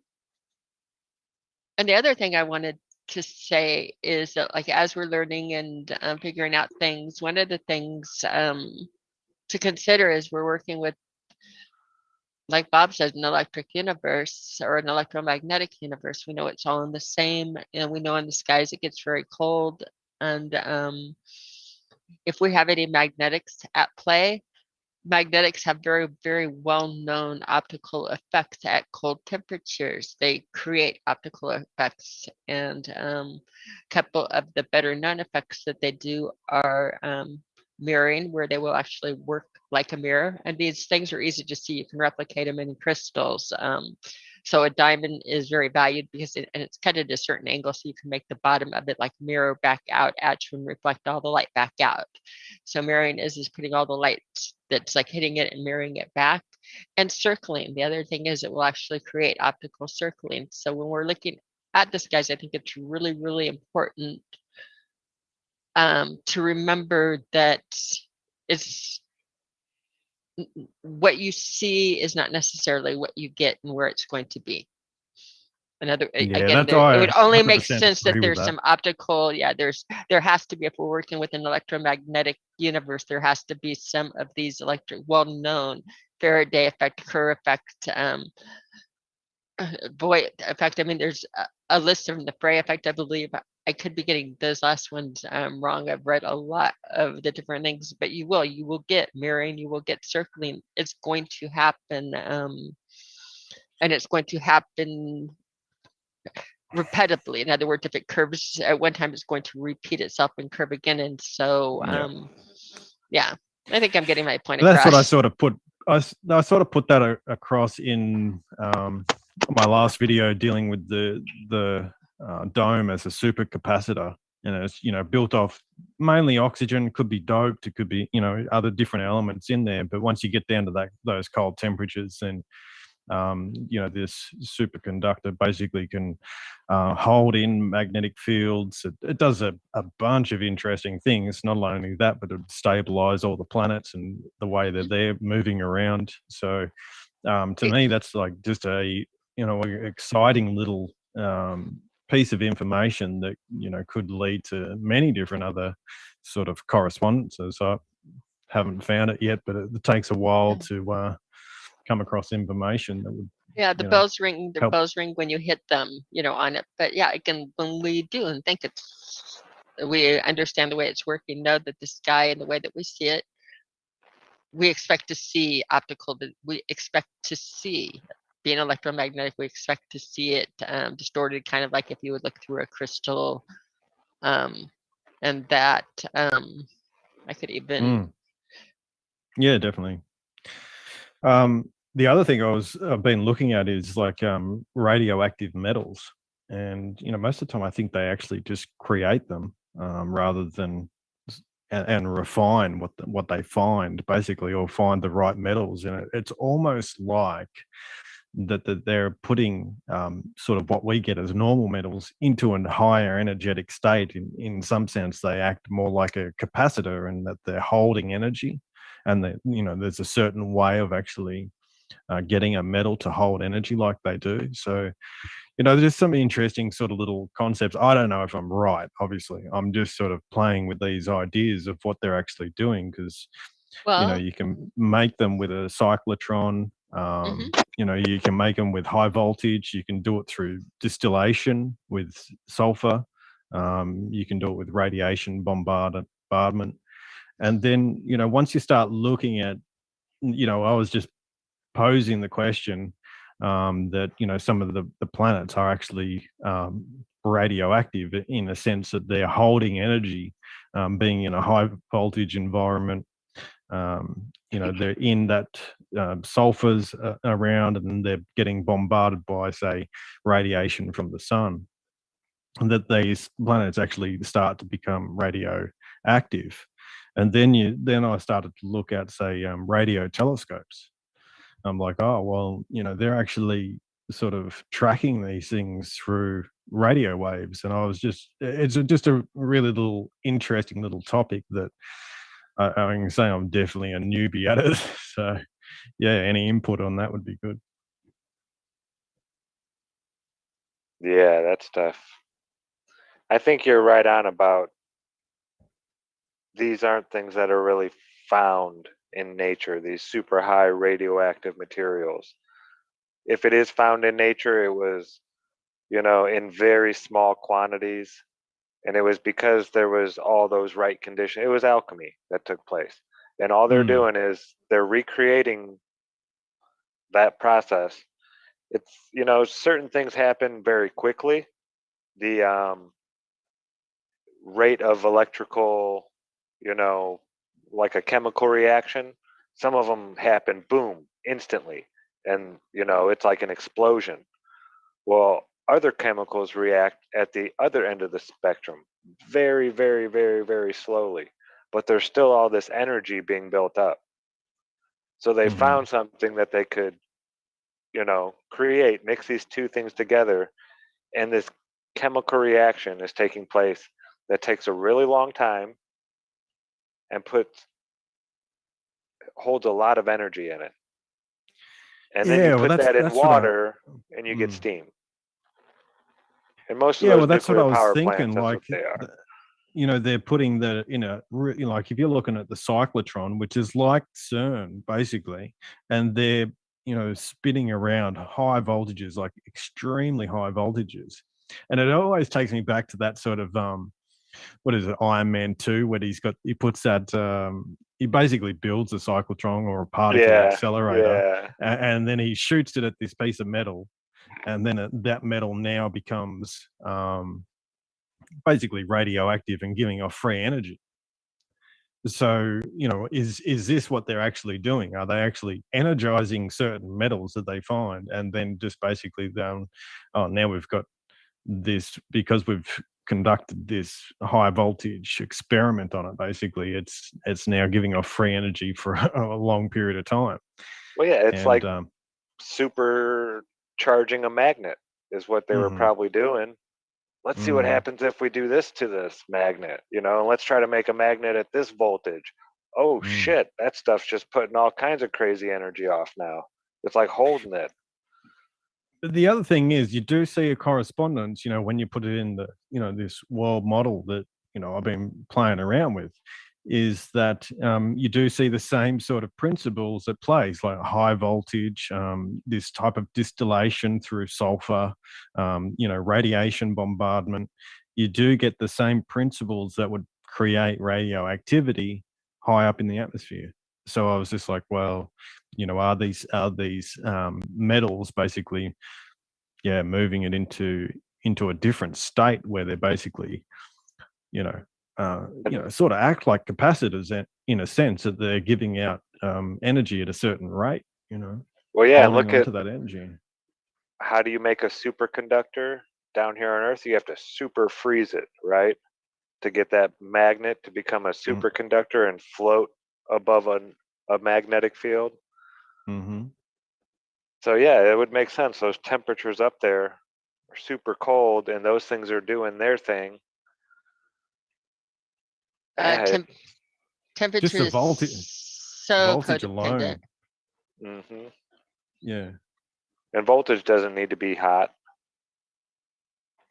Well, when we say voltage, we're basically talking about, voltage is really it's a measurement between 2 points. But Yeah. so when we say voltage, we're just meaning like high energy, really. It's there aren't really, in some ways, there's not very good descriptions of what I'm trying to put forth. So we usually just say voltage, but Well, yeah, it's more it's not really electrostatic potential. yeah, exactly. Yeah, it's not from this point to this point. It's this whole object putting a field off in every direction coming off of it. Yeah.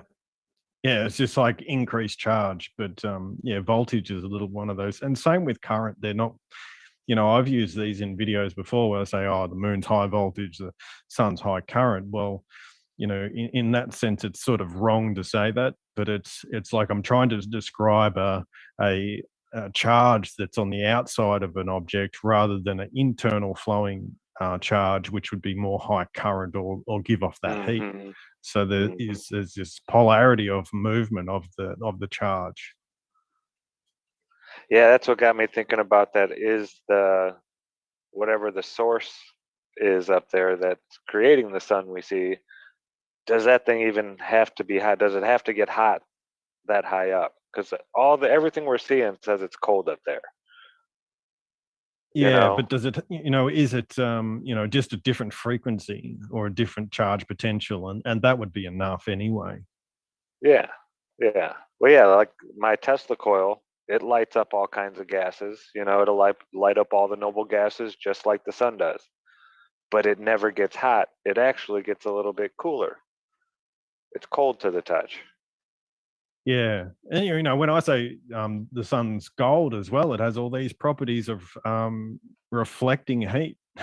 So it's really a phenomenal substance once you actually start to look at the properties of what it does. But yeah, anyway. Yeah, I just learned that about heat in some movie, some heist movie. I forget what it was, but they were saying, well, that's not actual gold. They were looking at it through a thermal camera. They're like, well, how do you know? He's like, well, because gold radiates heat. It would be He's right. radiating all the heat in this room. You'd be able to see it under the thermal camera. Yeah, What the that properties, yeah. movie. Yeah, exactly.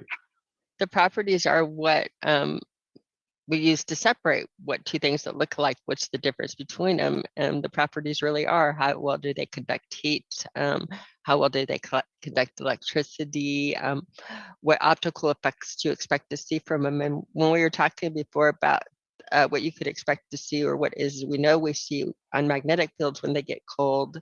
Mirroring was one of the things I talked about, and you guys all know what mirroring would be. It turns into a mirror, it mirrors and sees whatever it is and mirrors it. The other one could be, can you see my screen? Yes. We can see your screen. Okay, if you're looking at my screen, this is my desk right here, and I did this one. I'm doing this live right now, and can manipulate. Right here, doing it. What you're seeing here, this would be the same thing that you would get around a magnetic field, and it's called optical circling. And if I pull the crystal away, you'll notice that what you saw was a circle, but it's really just a straight line. That's one of the effects you're going to get. So I just thought that's just a fun one, playing with optics and playing with what we're looking about. And if I position it the same way on the picture again, you will get the exact same thing as you did before. But again, you have to have the angles right. Change the angles, it changes what you see. Yeah, that's cool. Puts it in the circle. Mm-hmm. And that's literally what the magnetic optical effect is. I'm doing it via crystal instead of magnetic field, but because you have to, for a magnetic field to exhibit this property, you have to get it really cold. But it's the same, again, when you describe same principle. It's the same property. It's the same property. The field doesn't take it on until it's cold. And so what you are saying in the elements and temperatures and how they react, you're right, they take on whole new properties, whole new ways of can viewing see them that, when you know, they're when different I'm saying that, temperatures. when I was saying that the dome is basically a cooled down to that temperature and turns into, you know, the air turns into a solid, well, then you're getting a crystal like structure as well that reflects, well, you know, does that light thing, I'd imagine, but it also does the you know, it reflects the magnetic properties as well. It basically counteracts them, and so it would hold all of the magnetic field within the system itself, which is just really, really interesting. And the other thing I sort of said was that the sun's movement actually changes how we see the stars. So by its, you know, giving off its electromagnetic radiation as it moves through, and therefore sort of no precession can occur. But how well I explain that, I don't know. Yeah, we didn't warn people they were going to have to think tonight. It's just not like this would happen to Josh. And Josh, you were playing all the disco music before the show, and I mean, pre-show was fun. What happened to our disco music, Josh? Oh, Did it's Josh around ever somewhere. come back? Yeah, he's around here somewhere. He's around here somewhere. Are we taking calls? Yeah. We surely can. Anybody want to talk to us?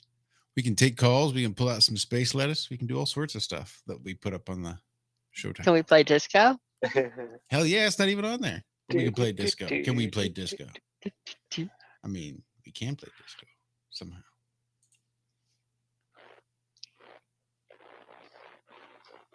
Oh, Bob, are you still there? I did not get. I am chance. there. Oh, did you get a chance to read through that NASA document Josh found about the virtual reality outside of their spacecraft that they use during training and stuff like that? No, not yet. Okay. So, Yeah, he was just wondering because he was having trouble. I'm pretty sure that's what it's You know. saying. Well, you were talking Yeah. on Globebusters last week about that virtual holodeck that they've been using for Star Trek, Mm-hmm. and the likelihood that NASA would probably be using something like that in the very near future. Oh, without a doubt. Yeah. Are you kidding? That is serious state of the art. They may have their own, but you know, I do know that they are so expensive that the studios are just renting time on them instead of, you know, outright buying them. But NASA, with $62 million a day or whatever, they could probably buy a couple. What is it? It's called a holographic wall, and it's basically a 270-degree projection wall and TV combined into one, and it literally lets the characters walk into a holographic reality, and the resolution is like, first of all, it's like 8K, and it is so real.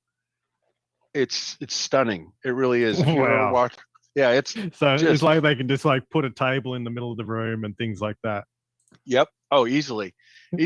Ships, planets, you name it. I mean, I watched that, and of course, I really like Star Trek Discovery, right? Because I mean, and some of the graphics on it are just, they're unbelievable. They really are. And so they revealed that in one of their little clips. They were showing that, you know, they came across this new piece of technology that is this. It takes up an entire warehouse, but it makes green screen obsolete, and it allows them to shoot a scene 1,000,000 times, and it doesn't change the cost of it at all, and they can infinitely modify it. It's got all these advantages to it. It's just absolutely stunning, but you cannot tell it from reality. You cannot. So It's this just is, not even possible. they call theirs the synergistic Wow. engineering environment. And again, this might be something different. I've not made it past the abstract. There was a real goofy article that I came across when I was looking for space lettuce. And it was that article that some guy on TikTok's been sharing his story about how he accidentally got this job with NASA. And it was just kind of a lame ass story, but you know, he kind of got in there doing some like visual effects stuff. And in the story, of course, there's always things hyperlinked. So I started clicking through some of these hyperlinks and came across this paper. The space operations analysis using the synergistic engineering environment. like, well, what the hell is this all about? So I read the abstract, and this was really literally just on this was Tuesday morning. It was just on the heels of Globebusters. So I was live when I just happened to come across this. And this was the abstract that I read. It says the synergistic engineering environment has been under development at the NASA Langley Research Center to aid in the understanding of the operations of spacecraft. This is accomplished through the integration of multiple data sets, analysis tools, spacecraft geometric models, and a visualization environment to create an interactive virtual simulation of the spacecraft. Initially designed to support the needs of the International Space Station, the SEE has broadened the scope to include spacecraft ranging from low Earth orbit to deep space missions. Analysis capabilities within the SEE include rigid body dynamics, kinematics, orbital mechanics, and payload operations. This provides the user the ability to perform real-time interactive engineering analysis in areas including flight attitudes, maneuvers, visiting vehicle docking scenarios, robotic operations, plume impingement, field of view obscuration, and alternative assembly configurations. The SEE has been used to aid in the understanding of several operational procedures related to the International Space Station, and this paper will address the capabilities of the first build of the SEE, present several use cases of the SEE, and discuss the next build of the SEE. So near as I can tell, basically they're going to do a huge simulation of everything. Yep. And we're going to see bullshit. Yep. And if you want to see it, Lucas, check out that link. I'll pull up the link and drop it in here. But I mean, it's just unbelievable. Well, yeah, it really is. If I'm correct, doesn't this say that they've already done this? They've used this for the ISS already, and this is because they're saying that this will be the next SEE, as in there's already a SEE. Oh yeah, the first build of the SEE went through several iterations, such that each iteration added more analysis features and general capabilities. The initial. So how long have they had this SEE? That's a good question. Since the ISS has been up there floating around, I bet, if not before. I don't know. Some of those videos were really bad at the beginning with the Frankenstein hair and all that kind of stuff. It was real bad. Well, it's not gotten much better. No, it really hasn't. Looking for pictures to use as the thumbnail, and I was looking for Space Salad, I think. And I really liked the blurple lighting that I wanted to use for the thumbnail. So I was just looking at all these different pictures of people that are, pretending to be in the ISS eating salad, and they still got these women with, it looks like it's a different product for sure. It doesn't look like it's regular, VO5 anymore, but they've got that real, I don't know, it's not at all what you can think of to be real. It's insane. But even these graphics I'm looking at are pretty shit. Yeah, it sounds like it's describing that thing that Paramount is using, that virtual wall. It's incredible. That's what I thought too. That's why I was so shocked to hear you say, well, I bet you NASA's doing it. And then 48 hours later, I'm like, oh, look, here it is. 2 days later, here it is. Yep. Wow. I will drop that link in chat. So someone needs to go digging into this, the SEE, and figure out when the first one was built and if they can find anything on it. Scott Angster and Laura Brewer. I noticed Laura Brewer has a NASA Langley Research Center. Conspicuously few letters after her name. Well, as real as they want to make everything look out in space and all that sort of stuff, they still at the heart of it, they don't have the science. So, they can have the best looking pictures, whatever. It doesn't That's matter. small hat magic, Lucas. They know how to control these people, man. They do. Yeah. A little bit of fluoride, throw up some pretty pictures. They'll go, space. I did it. Shit. They had me for a while. It's really, I think it's really the Hollywood sort of stuff that leads you in, and they don't really play, the NASA and that don't really play the major role as much as Hollywood does in training your mind into it, though. Yeah, even when I tried, it's funny you say that because even when I tried to watch NASA stuff, I'd be sitting there with my cousin. We'd be doing something. I'd be like, I'm gonna go see what they're doing at NASA today, because I was into all this stuff. I turn it on, and not 2 minutes later, did I hear bitching, dude, change the channel. They're just watching it fly over the Earth. It's the same thing it was last time you checked. Just It's change like the golf. channel. Like Yeah. watching golf. Yeah. So I never really got to catch a whole lot of, mistakes and this and that and all that kind of good stuff. But yeah, I'm sure they were happening back then too. Yep. And oops, am I on?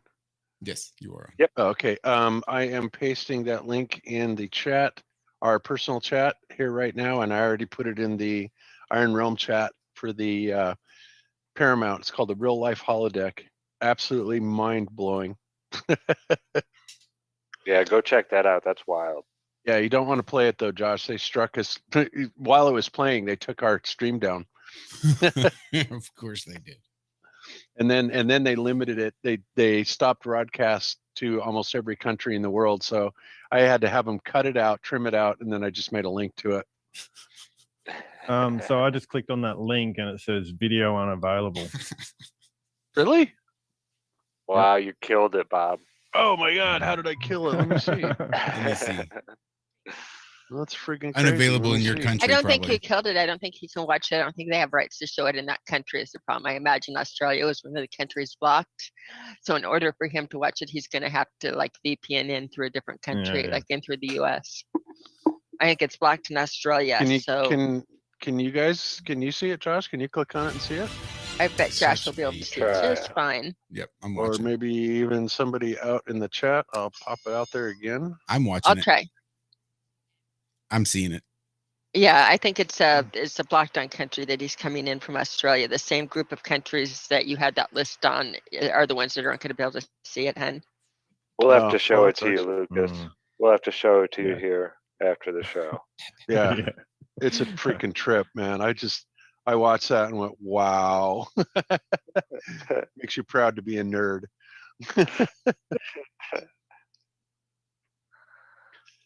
And it's funny, we have all this technology and we can't leave the earth. We're really truly trapped here. And nothing physical can get out. And it's just amazing. Well, look So at the it's- story of Nimrod. I mean, it says it all right there. They tried to build a building. This was like the civilization they say that built, the pyramids and all this kind of stuff in, their story. But they knew they couldn't fly up there. It couldn't be done. In the story of Nimrod, I remember Rob Skiba did a great thing on this, a great presentation on this, about some of the books that have been removed from the Bible. He went really deep into Nimrod. And he said they went to the edge and they tried going through it and they couldn't get through it. They tried digging under it. They couldn't dig under it. They couldn't fly high enough to reach it. So they tried building a building. That was the only way that this worldwide civilization thought of a way to actually do it. So no, we can't fly up there. They know that, even our history tells us that. The ancient mythology history, the stuff is considered mythology. Yeah, we've never been able to go up there. They tried to build a building.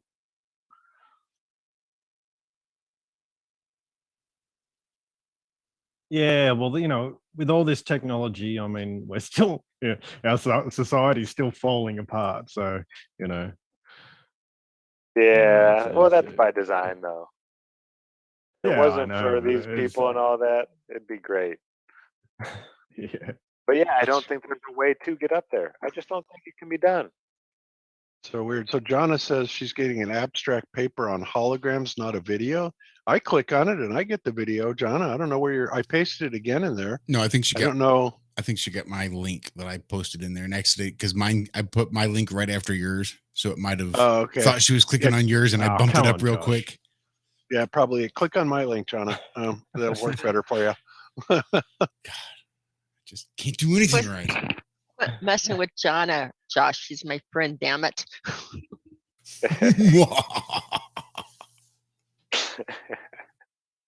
All right, Sorry, I'm honey. gonna We'll bail, get you guys. fixed up. Okay. All right, Luke? Lucas. Yeah, I thought Love I'd you, just pop man. on for a quick, and I better go A and do couple some hours stuff. later. Yeah. Yeah, that's right. It's been good talking to you. It's good hearing Yeah, your voice, missed you, Lucas. Thanks man. for hopping on. All Appreciate right, it. take it easy, Lucas. Have a good one. All right, Bob. See you, Cammy. See you, Josh. Bye, Lucas. Didn't even have time to pull up my and Lucas soundbite. And Lucas. And Lucas. So I did drop the link to Restream there in the chat. If any of you out there actually have the Zoom link, feel free to use it. I'm not going to drop that one in chat. And I suppose I could open the flatline too. That's right. You got a phone number. I have a phone number too. I paid for it and everything. I have it for like 3 years, and we've never put that number out. I keep using my Google Drive, my free phone number, but I actually have one for Skype too. I'll have to use that one of these days. You know, I thought about switching and getting a Skype number. Just Yeah, I 'cause mean, it's nice because it just goes right into the Skype conversation. But honestly, I'm debating on whether or not I'm going to, switch away and use a different system, because I'm just not real happy with the one I'm using right now.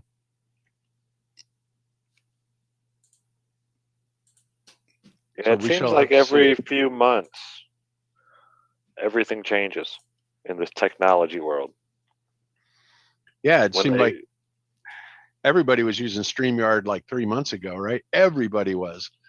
Now people are using Restream and what you use, what you call it, the one you're using, whatever it is. And I'm OBS. using OBS still. Yeah, I'm about ready to get rid of Restream. I can do everything with OBS that Restream does for me. Yep, and Zoom. That's what you're using, Zoom. Yeah. So yeah, everybody's just using all this different stuff. And I actually was on one of the shows that David Weiss was on, had really cool looking software that they were using. I asked them what that was, and they gave me a name.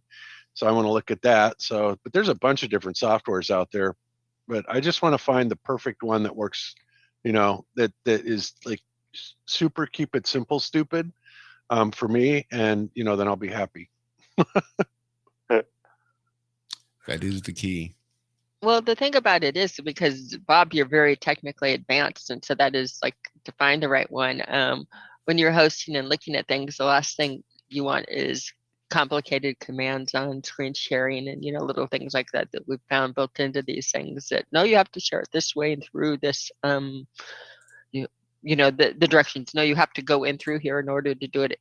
Again, if there's a simple thing for YouTube broadcasters that's so perfect. Yeah, if I had like a broadcast engineer, I'd probably do it the way that Jaron is. But honestly, even Jaron's he's okay at running it, but I mean it's still very distracting, and he's always messing with the tech side of it, and it's like, Jaron, you're half the time you're spending futzing with the tech and not paying attention to the show, and that is definitely not where I want to go with Globebusters. So I don't know. There's got to be something out there. Maybe one of these days, if I get really big and popular, I'll get a technical person that can just run all that stuff for me, and all I have to do is push buttons. We'll have a studio, honey. Yeah, that'd be cool. That would be cool. So 304-503 flat, the flat line. That's funny because Karen B's number is 666 something. She got a 666 exchange. I thought about that, and it's like, oh God, that's just what I need. But these guys that do this, I mean, even people that are doing that or are given the okay sign, 99% of the time they're doing it completely unintentionally or completely in jest to just make fun of stuff. Just like my subscription count on Globebusters is only a couple hundred away from 66,666, and you can bet I'm going to take screenshots of that all over the place, just to torment all the people that think that oh look, he's a Satanist. But it's like, if you're that dumb, go for it. But I'm just going to torment you on it and put shit like that out there so that you can make yourself go crazy. God, Jaron did something yesterday I couldn't believe. what they did, but there's this battle that's going on with Jake the asshole, and RV, I guess, is attacking him too. So they had Kelsey sitting there in this somewhat sexy top and some underwear, and so she made this one really obvious get up and stand up and walk to go get something, and she had something in her underwear, and it's like, oh my god, I don't believe that, what it looked like. And it's like it's almost like they were trying to bait one of them, some saying, see, oh look, Kelsey's a man. So I mean, they're getting a little carried away with it, in my opinion, but yeah, I think it's funny, honestly, because somebody's going to buy. Actually, Russian Vids came out with a video, was it yesterday, and said, aha, I'm too smart for that. They tried to bait me into it, but I didn't do it. So it's like, this is just so juvenile, guys. It's so crazy. But I'm inclined to be more on the side to make fun of it and do that, because I think that's how stupid it all is. Yeah, I'm kind of the same way. Well, maybe not. Maybe I'm want to just completely disappear and fall off the map for 6 months and come back up completely rebranded with nothing flat earth involved at all. Maybe Yeah, that's where my inclination is. But I don't think I could get away with doing that. My voice is, my voice and my cadence is too distinctive. I will forever be linked to flat earth, and that's okay, I guess. But it's a good thing I'm already getting old, because if I was to go out and try and start a new career or something like that, I wouldn't stand a chance, because I've already been demonized, and God forbid we go to a social credit system. If that happens, I would be toast, right? And certainly all of you are. Oh yeah. So, Oh yeah. and people just don't realize that. They think that we're actually here. They try to make a case that's, and all it is they're trying to stand on the backs and call everybody else shills, and I'm the only one you can trust. And what's crazy is there's all of these shills come out of the woodwork when that happens. Oh, I never trusted Jaron anyway. Oh, I never trusted those people anywhere. And usually they're people that you've never even freaking seen before, and they'll be talking, oh, I've been in here since 2005. It's like, really? I've never seen you once, ever. But this is clearly J-Trig type of stuff. Now, whether the people that are doing it, I don't know if they're being influenced by J-Trig, but I guarantee you one thing: when everybody does start shill calling and stuff like that, these people are there to make sure that, oh yeah, I totally think that's the case, right? I mean, everybody is fully aware of the little tiff that goes on between Globebusters and Nathan Oakley. And although I don't think they are here to completely tear down the flat. In other words, I don't think they're disinformation agents. I just don't like the way they carry on their show. I don't like the way that Nathan tells people, asks people how his balls taste. I don't like the way that if you don't agree with them, that they call you shills. But in all that, I don't think they're here to do stuff like that. I just think that kind of behavior is reprehensible, and so I'll poke on them, I'll jab at them every once in a while. In fact, Wednesday night was so much fun. Oh my God. We put out a pretty good poke out there. It was a lot of fun. How's that? Yeah. Yeah. So, and I'm going to do that one. Baking soda and vinegar. You make some CO2, and you can do all kinds of neat little tricks with it. Yep. Yeah, you can, because you know why? Because gas does go down, go boom, boom, for Christ's sakes. And so, we laid out three actually really good examples. Two of them were freaking beautiful, But how anybody could say that gas only, doesn't ever go down and would never go down, or ever succumb to any downward, force, it's ridiculous, because it clearly does. And we made some demonstrations that made that clear as day in spades. Ask a pot grower. Ask a pot grower where they have to put their CO2 for their plants to be able to get it. Really? Where? Because I don't know. Top. Right up top. You got to put it directly above, because it's going to come down and fall onto the plant. Yeah, that makes sense. No circulation. No, it's got to be sealed. It can't be having fans and a lot of heavy circulation because it's all going to come down and it needs to stay in there for the plants. So you put it above and then it goes down to where the plants can get So it. you're saying that all pot growers know that gas goes down, go boom boom? Well, not all, because Wow. not all No, some Some of them do. just have a bunch of CO2 on their floor. That's not doing anything for their pot plants at all. right. Yeah, that's true too. Yeah, or some of them, will just open air or go in there and talk to them, smoke with them, all sorts of different things. But little warm water, a little bit of sugar, a little bit of yeast, just put that thing up there and you run a tube up to above your plants. And as it produces, it's going to go up the tube. And then as it falls down, it's going to go right over top of the plants. How do you make it sugar, water, and yeast? Because I made mine with vinegar and baking soda. The yeast it's the byproduct of the yeast. As the yeast eats the sugar, it's going to release the CO2. Oh, okay. That's interesting. It doesn't. Well, that'd be another way to make it then, huh? Yeah, it doesn't last super duper long. You can feed it sugars until the yeast eventually dies off of old age, I guess. I don't know how that exactly works, but Oh, you should try that combination, Zach, and see if it extinguishes a candle. Yeah, we'll play with all kinds of stuff like all that. kinds of good stuff. It's scientific. Yeah, because Zach, we already showed this video by those Russian dudes, Kriyasan. Was it Kriyasan that did that? Yeah. Yeah, those guys are awesome, man. They're crazy as shit, though. But I mean, God, the voltages they play with, it's like, why don't you just, go stand out in a lightning storm? But one guy, he sat there and was running like, I don't know, 500,000 volts. No, a million. That was it 1 million volts? 1 million volts, and pointing at flames across the room and blowing them out. And it's like, if you had anything that was grounded or conductive that you came across, it would be like getting struck by lightning. Yeah, he'd be dead. Yeah. Most likely. The crazy part was he was like putting his foot down near the ground. And it was like coming blue lightning bolts coming off of his heel. I don't know how they were doing that. Yeah, those guys are nuts. Yeah. But we don't have to be nuts. We do have Karen coming over tomorrow, Zach, with her drone. Awesome. And she's writing in here something about sugar, water, and yeast lasting longer. If we want to play experiments with that, I happen to know that I have yeast and sugar and water.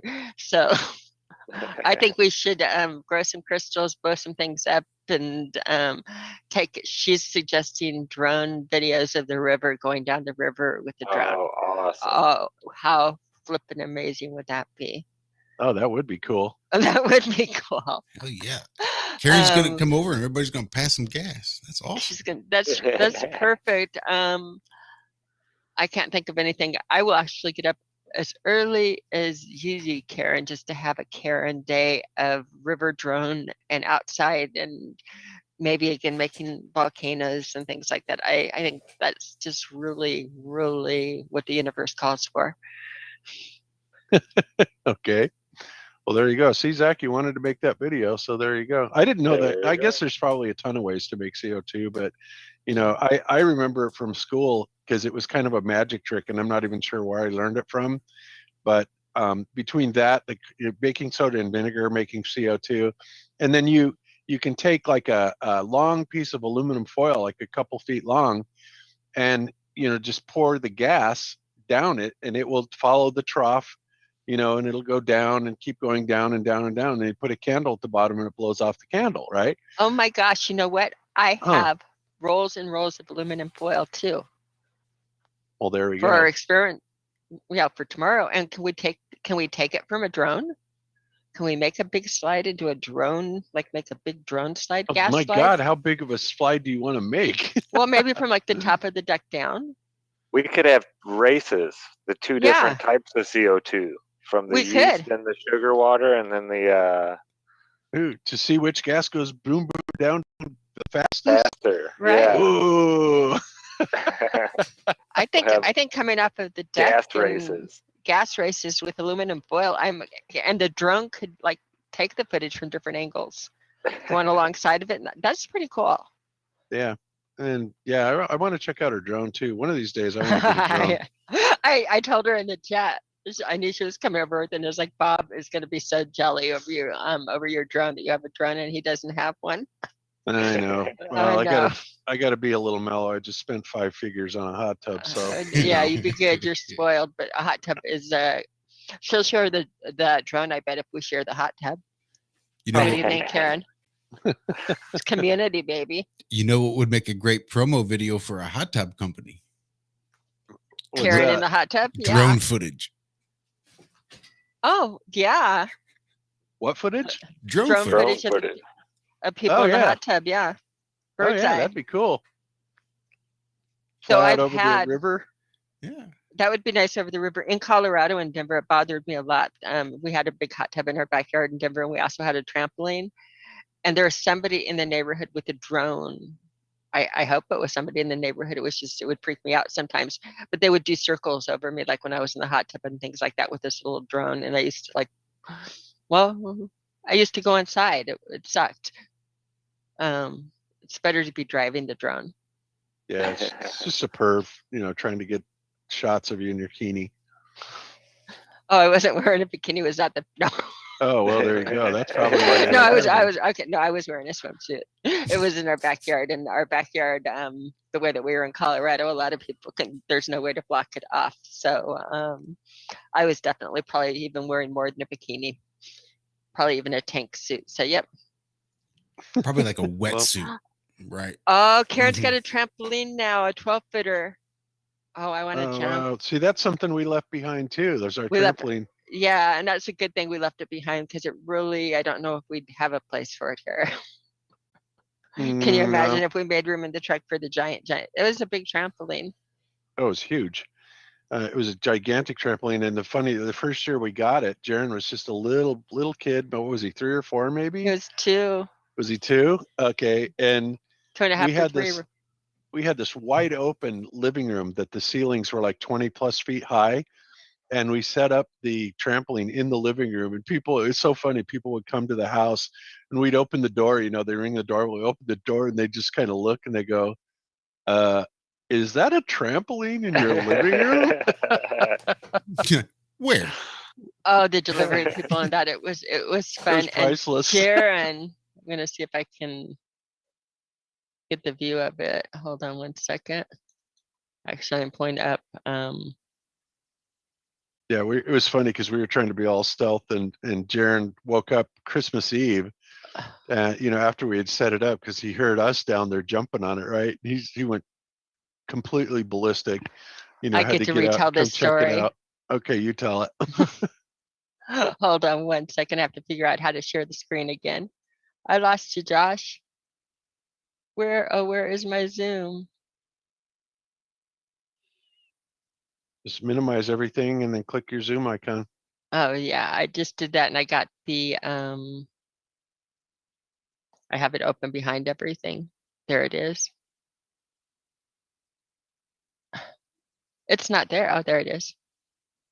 Maybe you're not. See, this is why I'm so glad I'm not doing the show. That You're was not a even great in the screenshot call. that I got of you, Josh. It's all right. I'm showing off my awesome little This glass new piece. pipe. It's not new. It's beautiful. Isn't that beautiful? Whoever bought it must have had really good taste. Nice. Okay, I think. Are you seeing it now? Are you seeing the room? Yep. Right. We had the trampoline right here where the furniture was rearranged in that, and Jaren's It's a room. big trampoline too. It was a big trampoline, so it was like come down the stairs, and here it was. So when you'd open the entryway, you'd go, and then it had the netting going up. It was great because we had a TV here, and you could jump on it to TV, which is fabulous going here. I loved it. My mom at first said, "It's crazy. You can't do that.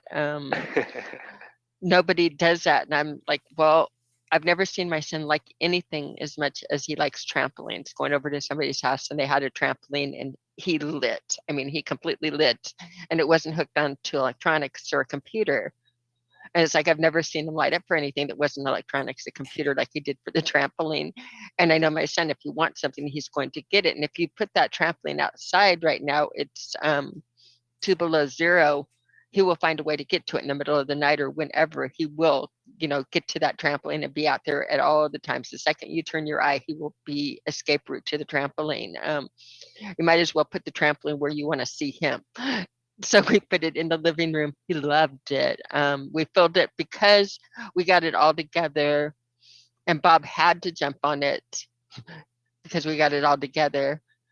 That was right before the netting. You had to, and Jaron, you're right. He was upstairs in that room, and he's like up here running down. And you hear this boing boing from Dad, and then you hear the door, and Jaron all excited and all lit up. So he was so excited that night. And when we finally did get him to sleep, I spent the rest of the wee hours blowing up balloons because I had nothing to give him Christmas morning, and I felt that it was wrong.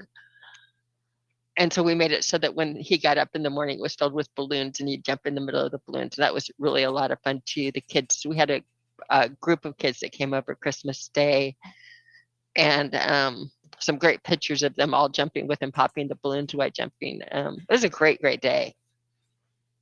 Yep. But I'll stop sharing now. And I wish I have somewhere, don't know where, but I have pictures of the trampoline and the kids jumping on it.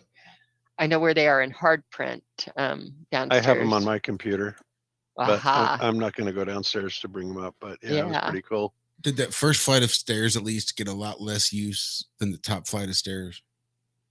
Like, did you at least make use of the trampoline? Did it have any practical uses where you could like bounce up to that landing and then finish off at the stairs? Not at no, all. no, we couldn't. Yeah, because in order to clear the railing, you'd have to bang your head on the ceiling, I think.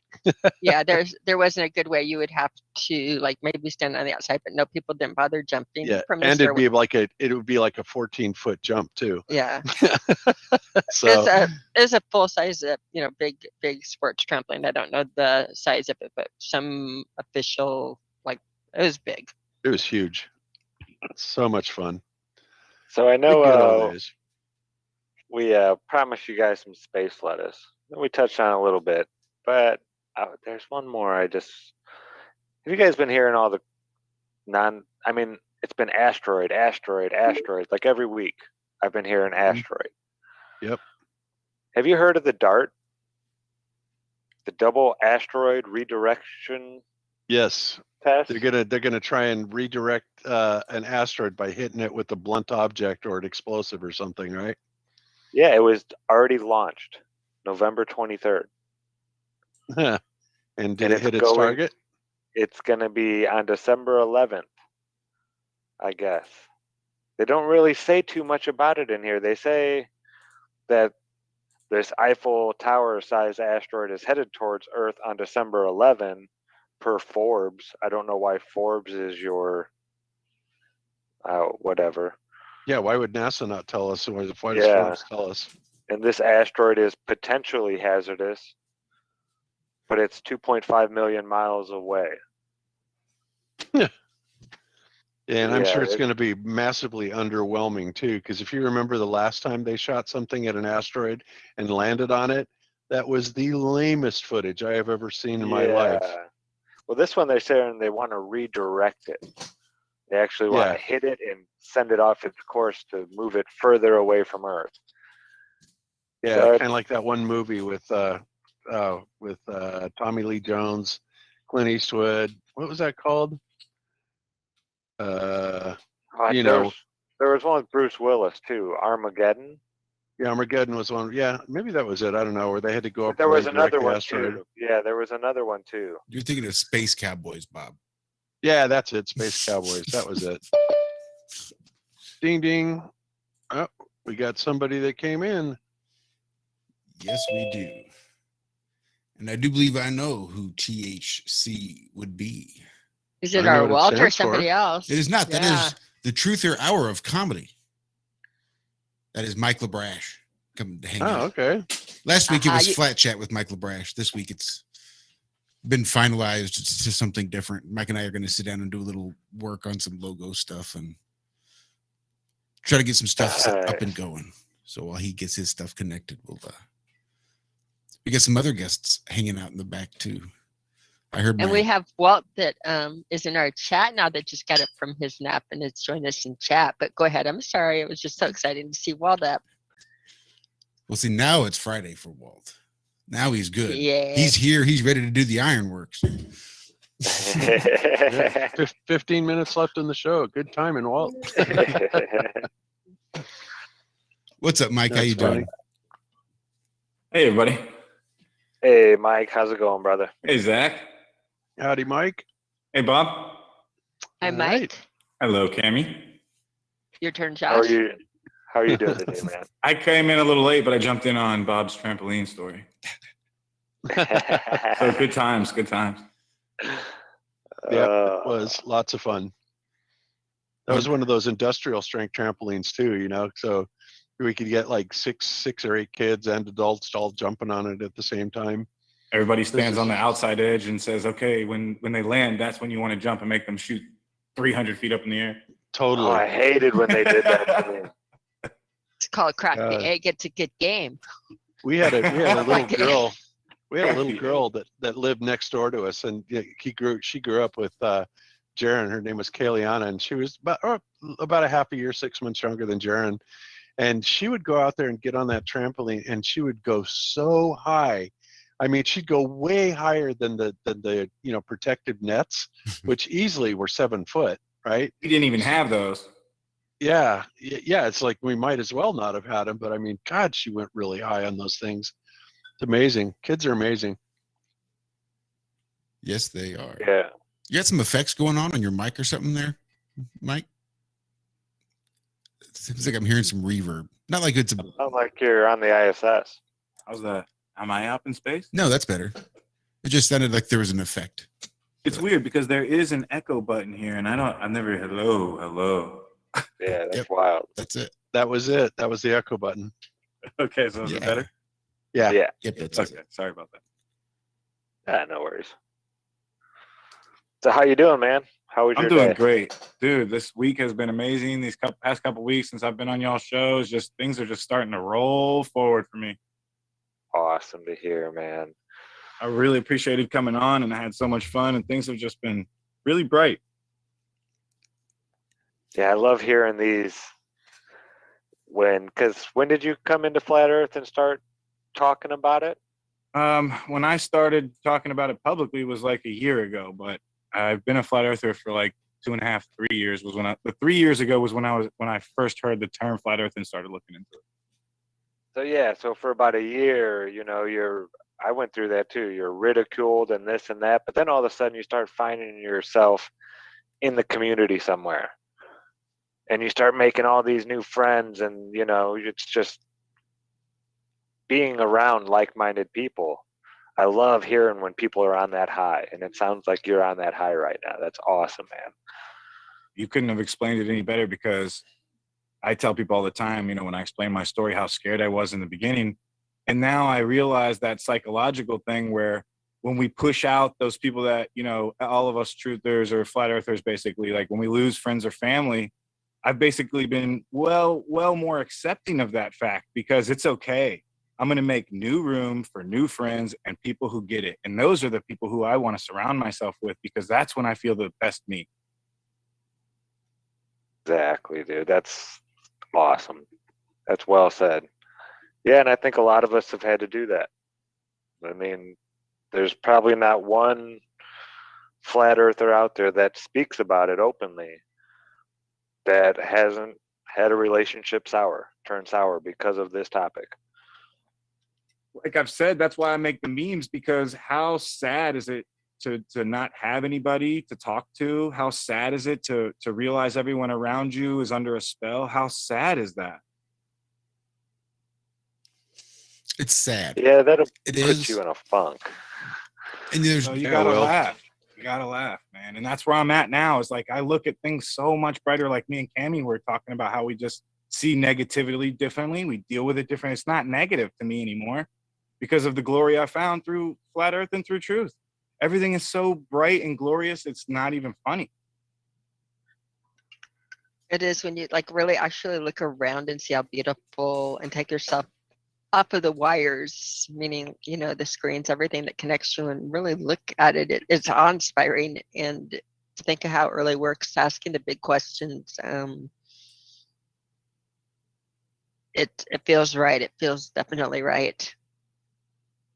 And I think it is that rare breed of us, that these intellectual people that yearn for more, that have the bigger questions, the ones that can handle the information, cognitively think about it. And once we figure out this greater truth, we have to have more. And it feels so good to know the truth that we know. It does. And it also feels bad. You know, I don't know about you guys, but, you know, when I really first started getting into truthing, and this was long before Flat Earth, you know, I was looking at 9/11 and, you know, all kinds of stuff before that. But I'll never forget, you know, one night I was reading the Fritz Springmeier book called Deeper Insights to the Illuminati Formula. And in it, they would talk about vanishing twin syndrome and what was actually going on there. And so many of these things. And I don't know if it was the way that he wrote it or what, but it really related and connected to me. And somehow I knew that what he was talking about was absolutely true, right? I mean, it just resonated 100%. And then you think, oh my God, the world is really that fucked up. And I went through a huge depression over that. Yeah, me too. It sucked. It really Yeah. did. And then That after really a while, that changed me a lot. Coming to that Mhm. realization that there are people out there, and a lot more than we realize, that are just, you know, bred from birth to be evil.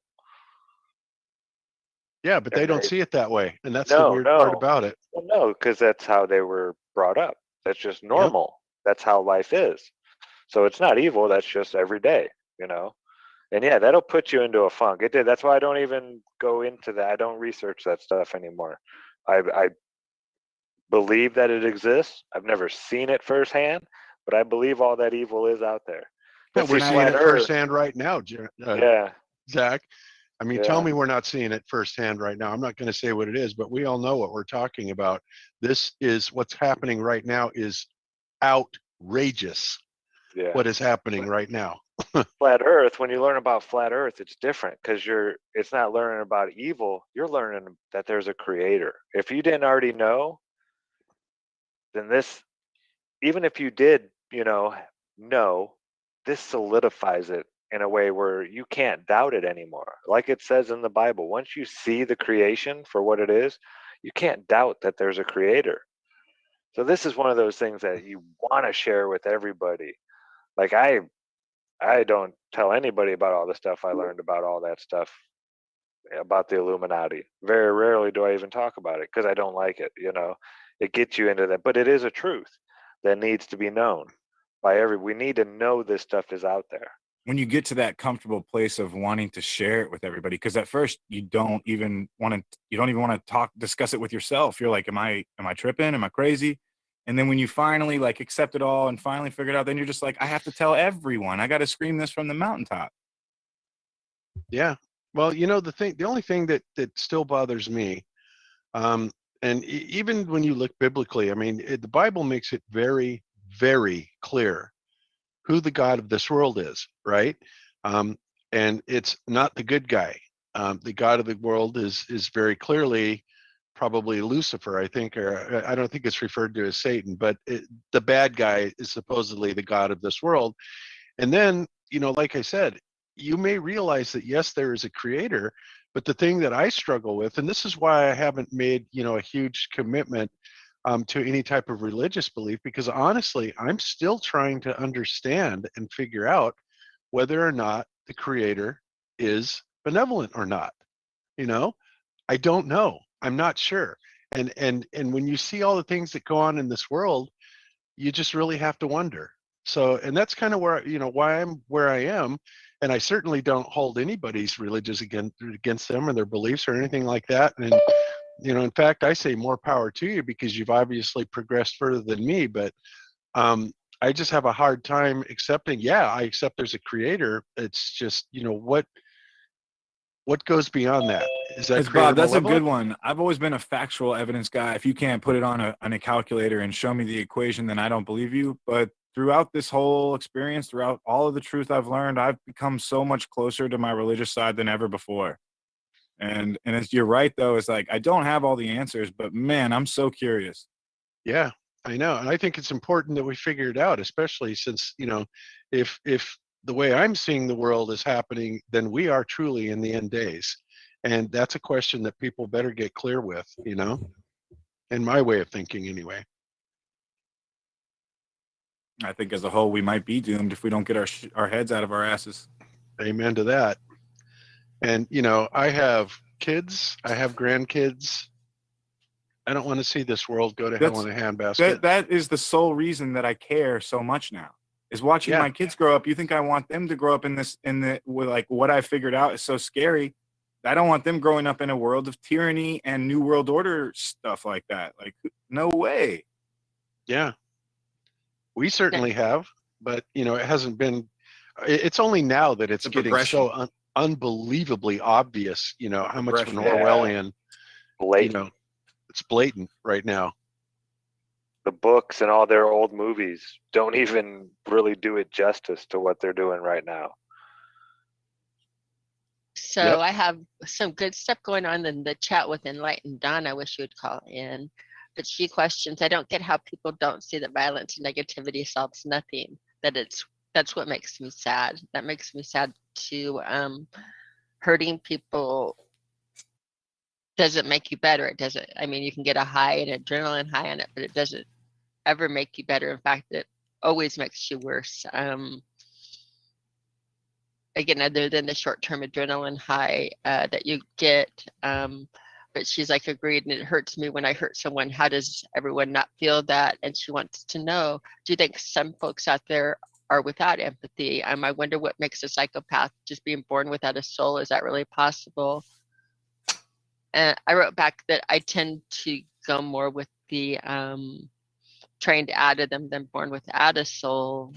I think there's a lot it's like of a pit bull. Pit bulls can be the most loving dogs in the world. Great. And it could be or trained they could out be of a them. vicious killer.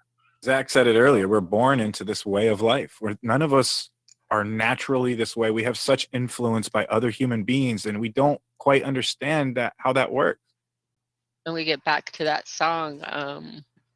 Everything always comes back to the songs that no one knows what it's like to be the bad man, to be the sad man behind blue eyes.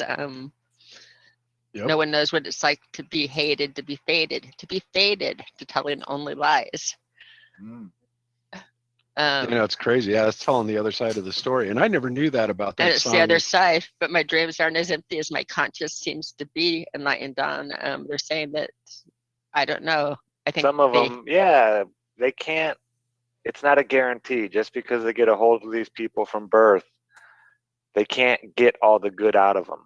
They can't, and the people learn along the way that you can always change the path you're on. So that's another thing always written in the songs. On every song is about how you get to choose your path. And I think all of us changed our path at some point, because I was I'm not going to say a terrible person, but there is a huge night and day between who I was and who I am. Would there ever really be a purpose to life if we couldn't change, if we couldn't change and didn't get to make a choice that made us a better person or a worse person or that? What would be? That would be my big question, is what would be the purpose? That I think we're here to make choices. They refer back to, and I love it too, if you do the music, the fool on the hill. Everybody in chat, put your favorite song lyric down. Put your favorite has either song. Choice or change.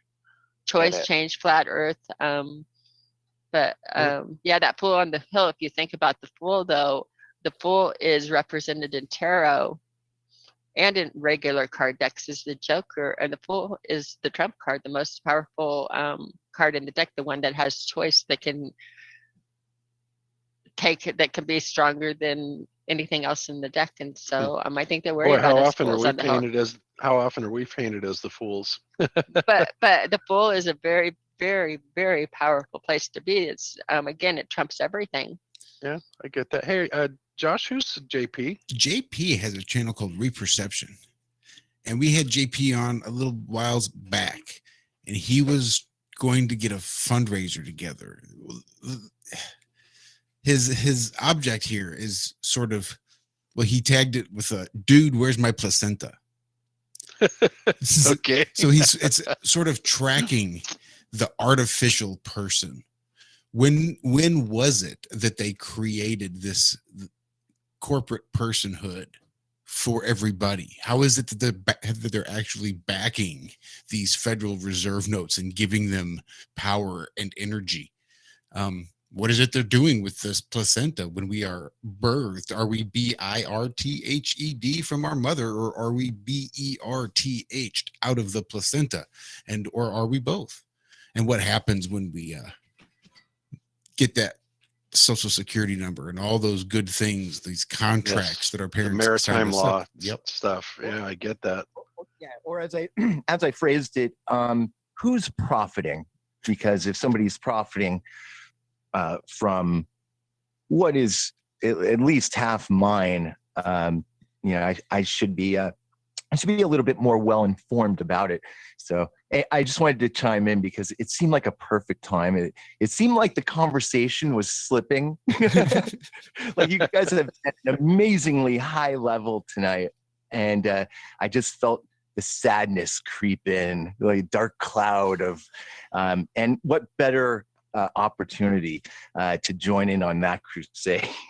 Yeah, I hear you. And before we What get happened into it, JP, Sorry. no, that's all right. I just wanted to mention that scene from Star Wars where Obi-Wan Kenobi and Darth Vader are fighting, and Obi-Wan Kenobi decides to take the path of pacifism. Yeah. Mhm. Lowers his lightsaber. And that's what pacifism gets you. Right? Struck down. Struck down, you fucking die. Mm-hmm. Because violence is a part of nature. Now you take a movie like Rambo, right? The ultimate non-aggressive principle movie, right? Because John Rambo is a quiet, simple man, right? John Rambo by himself is not movie worthy. What makes that movie is the fact that they wouldn't fucking leave him alone. The cops just kept poking and just kept poking and just kept poking, and that's when pacifism doesn't work. Non-aggression works. John Rambo didn't come up there swinging and punching and blowing shit up, and the cops were like, "Whoa, dude, what's going on?" No. They were the ones that came up to him. They were the aggressors. So he can be non-aggressive because violence has a place. Violence is a tool. Violence is in nature. You can't escape violence. That's just, I got the hard lesson with the hawk and the squirrels. There's just violence. And violence does always ask the question of, if you put it the devil and an angel, who wins and why? Is the devil going to trick the angel, or is the angel going to somehow use enlightenment and goodwill to win, and why? Or was the devil the second? It makes you question whether or not good always wins. I've always had my doubts about that. You know, people say, "Well, good always wins." And I'm like, I'm not so sure about that. Not so sure about that. That's trust the plan. That's what that is. Yeah. That's just sit back and relax. Good will always win. You don't have to fight that hard. I don't know. Stay on. I don't think so. Yeah, I tend to doubt it too. I really do. But you know, I guess these are part of the lessons that we're here to learn. And to learn them, you have to become aware of what's going on in the world. And a lot of people, the majority of the people, I think, are walking around with their heads in the sand. And so, you know, they really don't learn much. They really don't get much out of this. But, you know, maybe those are new souls. Maybe because, you know, the population is exploding, that the great majority of the souls that are on Earth right now are really, really new souls. And a lot of us are old souls, and that's why we tend to, you know, have a little more insight, I guess, on things like this. Or we're just crazy as a freaking loon. I don't know. I honestly don't think that, but, you know, it is amazing the difference in cognitive abilities between your average person that's out on the street and a flat earther, for example, you know. Absolutely. And, you know, and so many people think flat earthers are just the dumbest, you know, possible manifestations on Earth. They're trying to be that way. Yeah, and honestly, I look at most of them that I found as being incredibly intelligent. You know, right on that borderline. And Cammie and I have said this from day one, that so many people in this community are so intelligent that they border on the line of insanity. They really do. But it is what it is. So, you know, when they say that genius and insanity are just a real stone's throw from each other, I tend to believe that. And of course, it also depends on, from whose perspective you're viewing that from. But still, and I think also knowing the truth about the world will make you a little crazy too. Even just even the journey. And that's why I can imagine how frustrating it is for JP, because he really had his all behind this project. He was dead set on doing it. I did, but I also I knew going in that I'd be lucky for this thing to last a week, and it lasted a couple. I even got a couple donations, those poor suckers. No, but part of the reason I even came on to your show was to go on record, okay, and to tell people I want the best information. The money doesn't go to me; it goes to whoever provides the best information, who could explain this whole situation in the most kind of. I also have a theory too about what you were talking about with smart people, and that's just that there's no equality in nature. And so, I'm not the fastest guy. I'm certainly not the smartest guy, but it's those smart people who, and I think that the only way I can explain it away is maybe their egos have just, they have a certain diploma, a certain bloodline, whatever it is. It just feels to me like it's just like a big ego.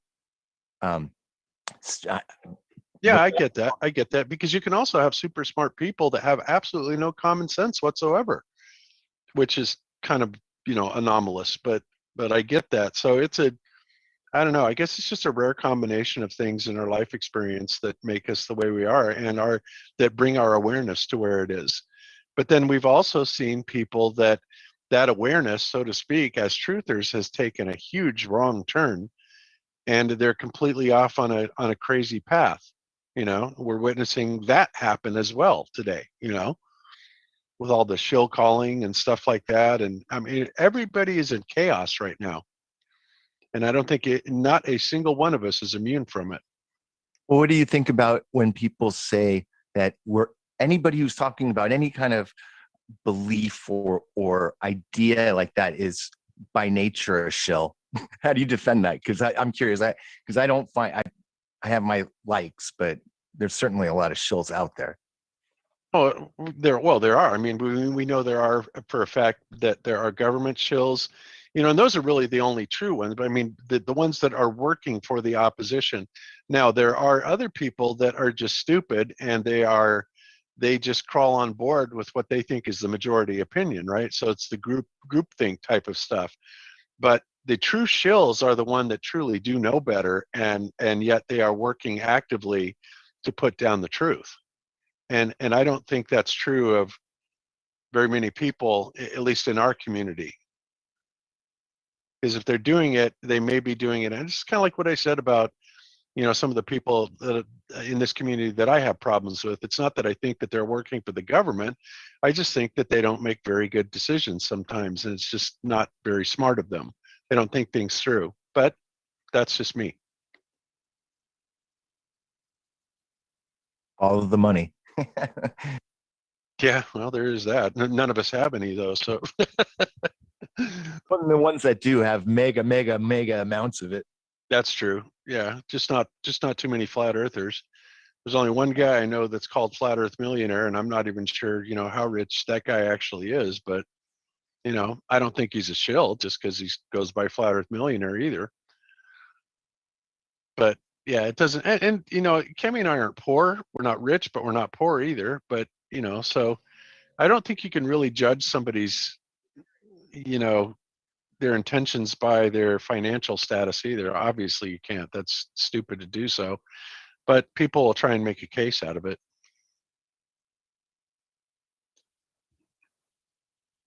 Oh yeah. There's always something for people to talk about, even if it's not there. Yep, Kami, you're muted, by the way, in case you didn't know. I can hear you talking out there, but you're not unmuted. I figured that out. So when you guys started talking, I just was going to let you run with it. I am, again, still figuring out my new mic. So that's all right. Okay, so what were you saying? Oh, not much. I was just saying that like under like no big standards of rich millionaires, billionaires or that are we anywhere near a scale, and yet we have each other. We have a nice little house that's snug and secure, and we have food on our table, and we have a garden in that. I think we're pretty blessed. So I Flat think all earthers. what you would do, Rich, we don't have a lot of money in the bank, but we have a lot of love and all of the important things, I think. Yep. Well, I think flat earthers are like a new age hippie. We don't quite need money. Where our financial wealth is our happiness. And I don't think a lot of flat earthers seek money. They don't. They're not hell bent on getting it. True. My mother gave me advice as a little girl. I thought it was interesting, and she was like, "You should never marry anybody for their money, or marry for that reason." But she's like, money does not buy happiness. But on the other hand, you should take it into consideration because lack of money can cause misery. So it's a balance with everything. Yep.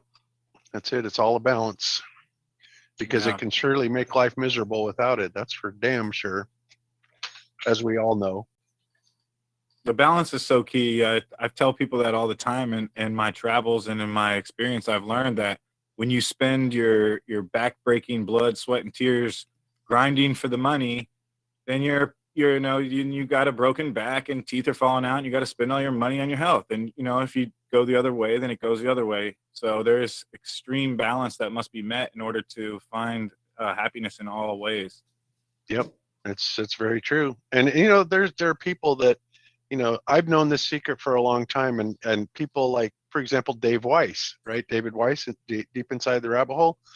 He inspires me. Why does he inspire me? Because everything he does, he just does it with such a positive attitude, and he's so upbeat about it. And everything he touches, and not because he's Jewish, but everything he touches turns to gold.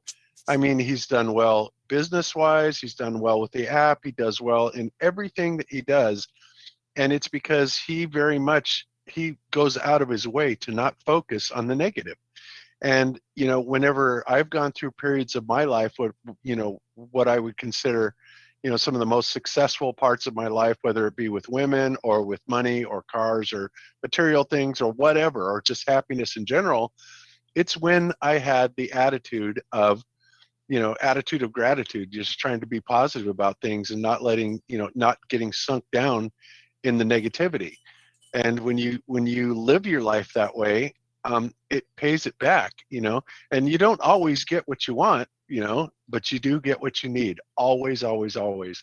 And that's one of the most amazing things about the universe. And Bob, I've just found out about the pay it back thing. The energy that you're putting out into this world is 100% returned to you tenfold. Somehow, some way, it's unexplainable by words. But that's what I mean about having an awakening, or this truth will set you free type of thing, is when you have this spirituality and this energy that you put out and compassion, it comes back to you somehow, and it's unexplainable. That's true. But you say the truth will set you free, but really it's more what you do with the truth that can set you free, because it can also imprison you. And when you let it take you down like that, then you become imprisoned by your own negative thoughts, your own sorrow, your own dwelling on what's going on around us. And I have to admit, for the last 2 years, it's been pretty bleak in my mind, and it's been an effort to try and stay positive. It really has been. And yet I know that is the key. That's not only the key for my own happiness and success, but everybody else's too. And that's why I say, like, I don't know how this works out for everybody else, but for some reason, this pandemic and these these negative times that everybody else is seeing has been my height of my life, the absolute peak of happiness and the spiritual awakening that I've had. It's crazy. Yeah, David says the same thing, and I'm just thinking, really? Right, How? because it's all about with it. It comes down to making a choice and learning that, like, how you perceive is your choice, how you perceive your surroundings. I mean, Yes. because you can sit there and say, I've been really down, it's been really terrible, but I can give you 100 reasons that it was beautiful too. And it's who will you believe? Who are you going to listen to? I think the choices and the choices they're making with it reflects on their happiness. Well, yeah, but I mean, even the choice, like, for example, there have been some choices, you know, I'm choosing to do my best to remain positive, but I've also had to make another choice that doesn't make me happy, yet it's something that requires my resolution. And I think a lot of people are going to have to make this choice. And that is, what happens when they come to the door? What are you going to do? Right? And if you don't know what you're going to do, then you're in trouble already, right? And what I've resolved to what I feel I must do doesn't make me happy, but I don't know how else to deal with it. I certainly don't ever want to be carted away to a FEMA camp or anything like that. I will not submit to what's going on in this world and the evil and the absolute genocide that's happening right now, you know. And yet those are very real issues that we all have to look at, right? You cannot just ignore it and hope everything's going to be okay. So, you know, dealing with that is very difficult, and it's super difficult to remain positive about it. You know what I mean? I do. And I think that I think most of the world is in denial. You know, not only are they not asking the harder questions, but they're not even accepting that it could or is going to happen. So not only are they not prepared, but they haven't even asked the question. And that's scary. Yeah, denial is a whole different animal than making a choice with what to do with the information and how to proceed forward. Correct. Those Whether are it be right two or wrong, at least completely you have different something planned yeah. out. Your eyes need to be wide open, and you always prepare for the worst and you hope for the best. I mean, that's an adage for a really good reason. It's an important one. But yeah, closing your eyes and saying la la la, everything is roses, and that's not what I'm talking about. I'm saying that amongst the things, look at, like, again, when you're reacting, I mean, right now there's efforts being made to elicit the type of anger and responses that we're getting, you know, that we're giving out in the energy. And again, think of some of the studies you've done with collective energy. The only way you're going to overcome it is with light. You're not going to overcome it with dark. With more darkness. Right. It's never worked that way. So if you're trying to actually win out, like when they say the light, you know, can win out over the dark, the one way that you can lose is by joining the dark side, you know? Well, I know, and this is exactly why it was such a difficult choice for me. And I may or may not change my mind, but at this point, the only thing that makes any sense to me is if they come to the door, the only thing I can do is fight fire with fire. And that doesn't make me happy because I'm not a violent person. And I don't really think that takes us back to what Josh just said, that it's an inevitable thing in life. It is. That we must face one for the day worst. in Yeah. order to survive. So survival of the fittest is a real thing. Yep. And you know, I'd rather die with my eyes wide open than cowering in a corner. I agree. But them coming to the door and doing, again, living your life badly or in anger isn't going to change them coming to the door.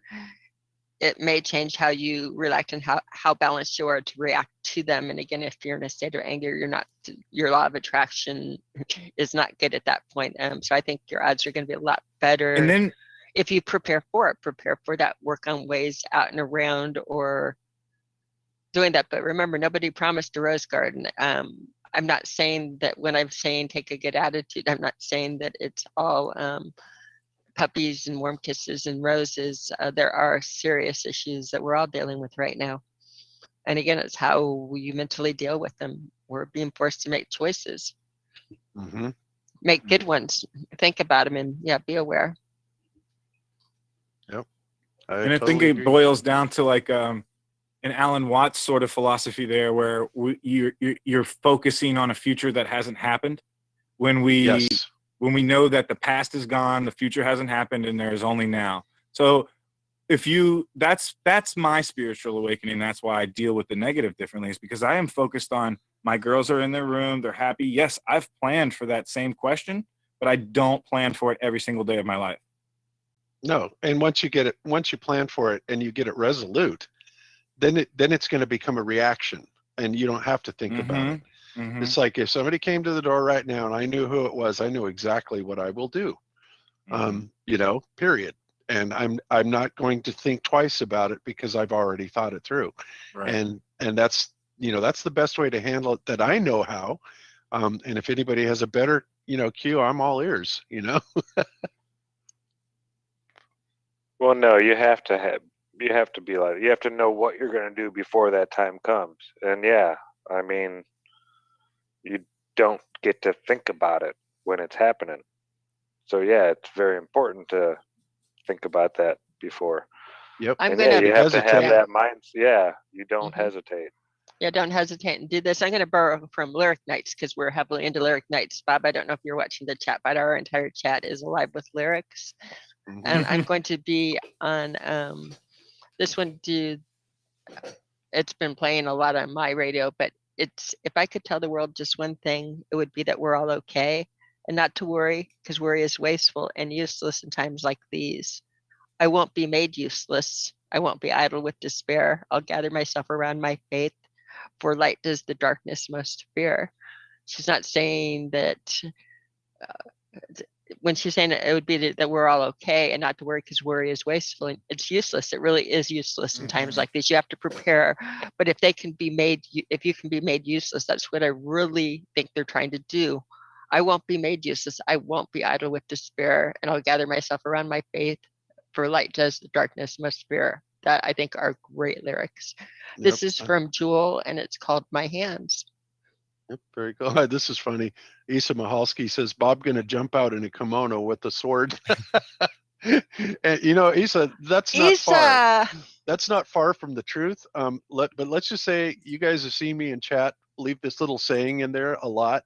A lot of times when I will leave a show, I will first. write in the chat, No. I will say peace through superior firepower. So that'll give you an idea what I have in mind. Craziness. But yeah, it'd be cool to jump out in a kimono and a sword. That's funny. I did want to They give wouldn't know what to do. quick shout out to JP too, who hopped out.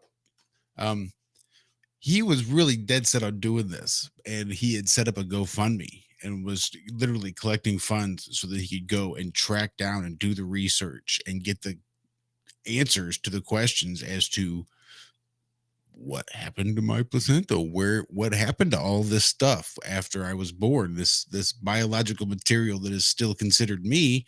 Where the fuck am I? Where's my placenta? And 2 weeks in, GoFundMe shut down the whole fucking account. Wow. Isn't that crazy? I mean, of all the Yeah. things that you could put on GoFundMe to raise money for, that's the one they said, oh, yeah. Delete, can't have Anything that that's one. legitimate is identified as fraud, and they shut it down. People's PayPals, their GoFundMe, and the things like any space scam you want to come up with, they're all for it, 100% behind it. It's unbelievable. It is. Shout out to Allison Briscoe, who was hanging out behind the scenes. I never was sure if she wanted to hop on or what she wanted to do. She was just kind of hanging out, muted and chilling out there. If you wanted to hop on, Allison, feel free to come back. I'll throw you up there. Come say hi. Space scams are cool, but figuring out where the rest of your body is not cool. Yeah, no doubt. No doubt. And then, of course, there's also the reality that you are not your body either. So there's so many things to keep in mind. Of course, while we're here, we can't identify with anything other than, being our body. It's really quite the conundrum, Yeah. It is, because I don't necessarily identify as my body. I mean, I identify being in my body, like I can identify there's a certain amount of control. I know if I want to raise my arm, I can do it. But I know Walter goes places when he sleeps. I know when I dream, time and experiences and things that are just as real happen to me as when I'm awake. Yeah, no doubt. And boy, speaking of dreaming, my dreams for the last month have been insane. I mean, oh my God, it's been weird. I don't even know what to think about They're just weird. They're indescribable. I can do it. It could have to do with all this stuff going on. Lots of brain activity. Yeah. Time. Yeah, it's the hard to say why. magnetics and I mean, there's like we're talking earlier, all kinds of things have been really just exploding lately in all fields. Everywhere you look, there's like drama happening. Heads are butting everywhere, it seems. So yeah, it probably happens in your dreams as well. I think everything's like, it takes a while, you know. When I say they, obviously, you know, the powers that be, if they set this in motion, it takes a year to kick in, and your depression and psychologically, like, I think it just takes a while. And then all of a sudden you're like, why am I feeling this way? Why am I acting a certain way? But yeah, it's an alchemical process. It's like baking a cake. Not like you can't put it in and expect it to be done in 10 seconds. Right. You got to go through that process. Well, especially if you have any awareness at all of what makes you rise or fall. You know, I mean, if you understand that being put in isolation and being separated from other people is not going to make you feel good, you know that it won't, and it doesn't. And the elite absolutely know that. You know, they know that everything right down to the 6 foot, you know, being buried 6 foot under or staying 6 foot away from other people. It's to avoid that heart connect energy, that field that emanates all around you, from making those type of... Is this the 6 foot thing you're saying? Yeah, that's absolutely part of it. Oh, that's so interesting. Yeah, I mean, and they know this. Yeah, 'cause your field, your magnetic field that your body creates, that your heart is creating, will go out about 3 feet around your body. So 6 feet away, you know, your two fields don't get to interconnect. And then they put the muzzle on your mouth, and now they got the muzzle for your eyeballs, the VR, and you don't even have a face anymore. You can't be near another person. You know, it's just like you are in your own prison. Yes. And this is every single thing that they are making us do all have very specific psychological repercussions. Psychological, yes. And isn't this Big amazing? time. This all happens right before they come out with this metaverse. This way that people don't have to be wearing a mask and this and that, and you can all gather wherever you want. You can go gather on the moon in the metaverse. They say you can feel other person's feelings. Wow. Well, what is it they're renaming Facebook to? Is it Metaverse? Yeah. Is it Metaverse? Okay, that is it. Well, they did. It's just Meta. Like half and half. It hasn't quite changed from the word Facebook, but you'll see Meta everywhere. No, it's two different things. Facebook is, you see, Facebook is like a corporation, and that corporation owns a website, and they basically changed the name of the corporation, but they're not going to change the name of the website that they own, that is also Facebook. So the corporation is now Meta. Now Meta owns Facebook. It's not Facebook owns Facebook. Yeah. Wes Penry's been writing a lot about that. He thinks that it's huge. It's hugely significant that that's happening. And it's another step that's going to take us one step closer to the singularity that they're trying to, you know, bring us all towards. Ooh, singularity. That's one of my favorite words right there. Yeah, it's weird. And apparently he says the elite have had the singularity plan in us, you know, for forever, you know, for even before the internet was born. Yeah.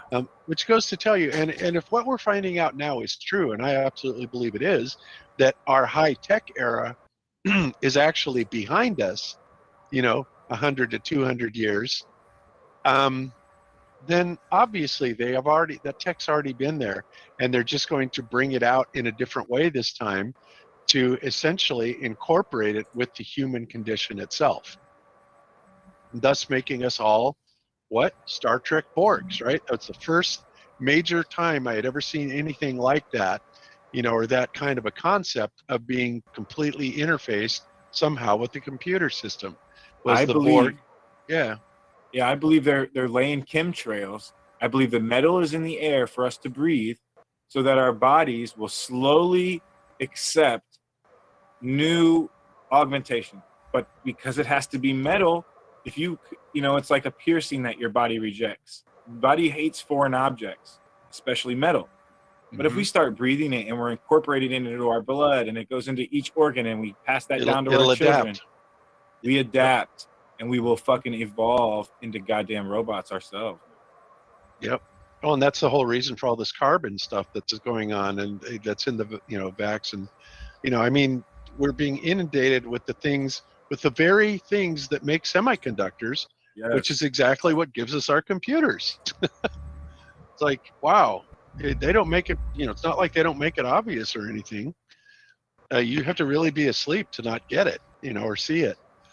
Did you see the article I sent you on Skype earlier? The one about Amazon is quietly researching how to block out the sun. Yes, I did. Bill Gates as well.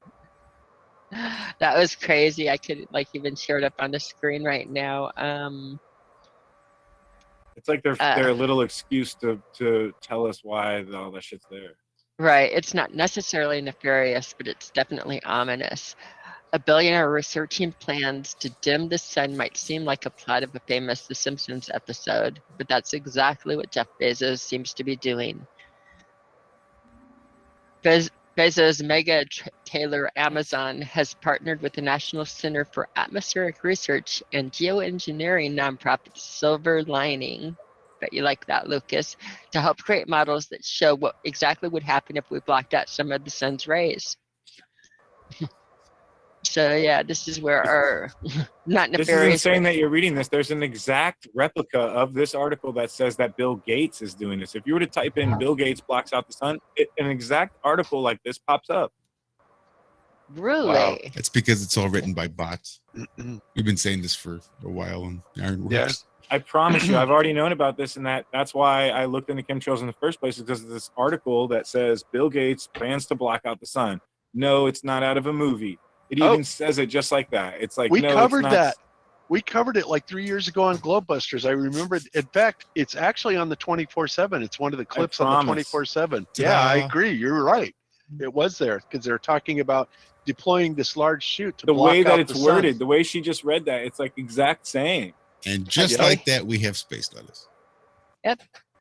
A Bill Gates venture aims to Says spray something dust about into block the the sun rays, that atmosphere to second block one. the sun. Yeah. There it I got is. another one up. Yep. There it is. Yeah, brilliant. Block the sun. Unbelievable. So And this is because the sun gives you vitamin D. The sun is also, it's all about connection. You say these 6 feet and your heart magnetism and the mask and not being able to see or talk to another person. The sun is also something that connects us. We need the sun for spiritual and healthy and healing properties. Indeed. It's just a retarded idea. Of course, in the heliocentric model, blocking the sun, unless you go out over 250,000 miles, you'd have to basically take out the moon as well, right? Now, in the flat Earth model, since they're both local and very close, it would seem to me that whatever kind of a structure you would see up there would be, well, it'd be blatantly obvious and visible. I don't know how they would pull that off. I think these articles are just misinformation articles for people to go, oh, chemtrails? No, it says right here, Bill's doing a venture. Yeah. And so that they SpaceX just is just, and SpaceX is just doing internet satellites, right? Right. The Loom, Project Loom and shit. Yeah. That's crazy. Oh, well. Which is not working at all. Elon's little people are wanting their money back. They're saying that a bird landing on it stops it from working. Clouds stop it from, like everything stops this thing from working. And have you guys noticed that the space propaganda has just ramped up? We're landing on a new planet or sending a new rocket into space or a new satellite or and they got the new Hubble. So it's just like every day is a new space venture, and Elon's constantly in the headlines. It's just a huge distraction. I think they know it's going down, and they're pushing the most propaganda possible. It's insane right now. Oh, absolutely. That's why we cover it every week on Globebusters. All During the the space pandemic. bullshit propaganda. Yep. Why would these two things be tied together when we're the world's most deadliest virus and we've got all this money to go to space? Yeah. Well, and see, that's another thing. Everything that's going on has no reasonable explanation. And all that does is to serve up even more confusion in people's minds. Mm. And again, this is perfectly planned out because they know exactly the psychological impact it's having. And I would say psychological warfare. That's exactly what it is. There's no doubt about that. If I can be smarter than 100 people in the room, I win. Yeah. Yep. And they do have the best minds money can buy, right? And the money. They have the best. They have the most money, and now they have them. But you get the people and the money together. It's a nonstop. It's like a snowball. How can they not? Yep. It's like whenever you see like super hackers that do stuff like that. Our son, basically, he got hired by Epic Games, which makes, one of the largest game manufacturers in the world. Yes. And he got in a little bit of trouble. We got a cease and desist letter one day from Epic Games because he had hacked their gifting system, and he didn't do anything too bad, but he was giving away stuff. So we got the cease and desist letter. And then one day I was talking to their attorney after I called them back to tell them that we complied and took all that stuff down. He goes, you do realize that they will probably try and hire your son, right? And I'm like, yeah, that thought had occurred to me. And, so not only did they hire him, which he works for them currently, but the CIA was one of the schools, the specialty schools that he went to for gifted kids, was heavily scouted by the CIA, right? So in other words, these people, the CIA and the intelligence agencies find these kids that are exceptionally gifted and recruit them into their ranks, and best minds can buy, or best minds money can buy. It's crazy. And I do have to correct and then you on when you one get thing. into those things, you're not allowed to speak. Everything's non-disclosure agreement, national security. You speak out, treason.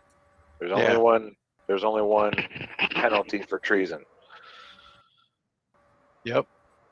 So You have to comment on something on it, that when he did go in it, his thing was leaking it that they were quiet about having a gaming system.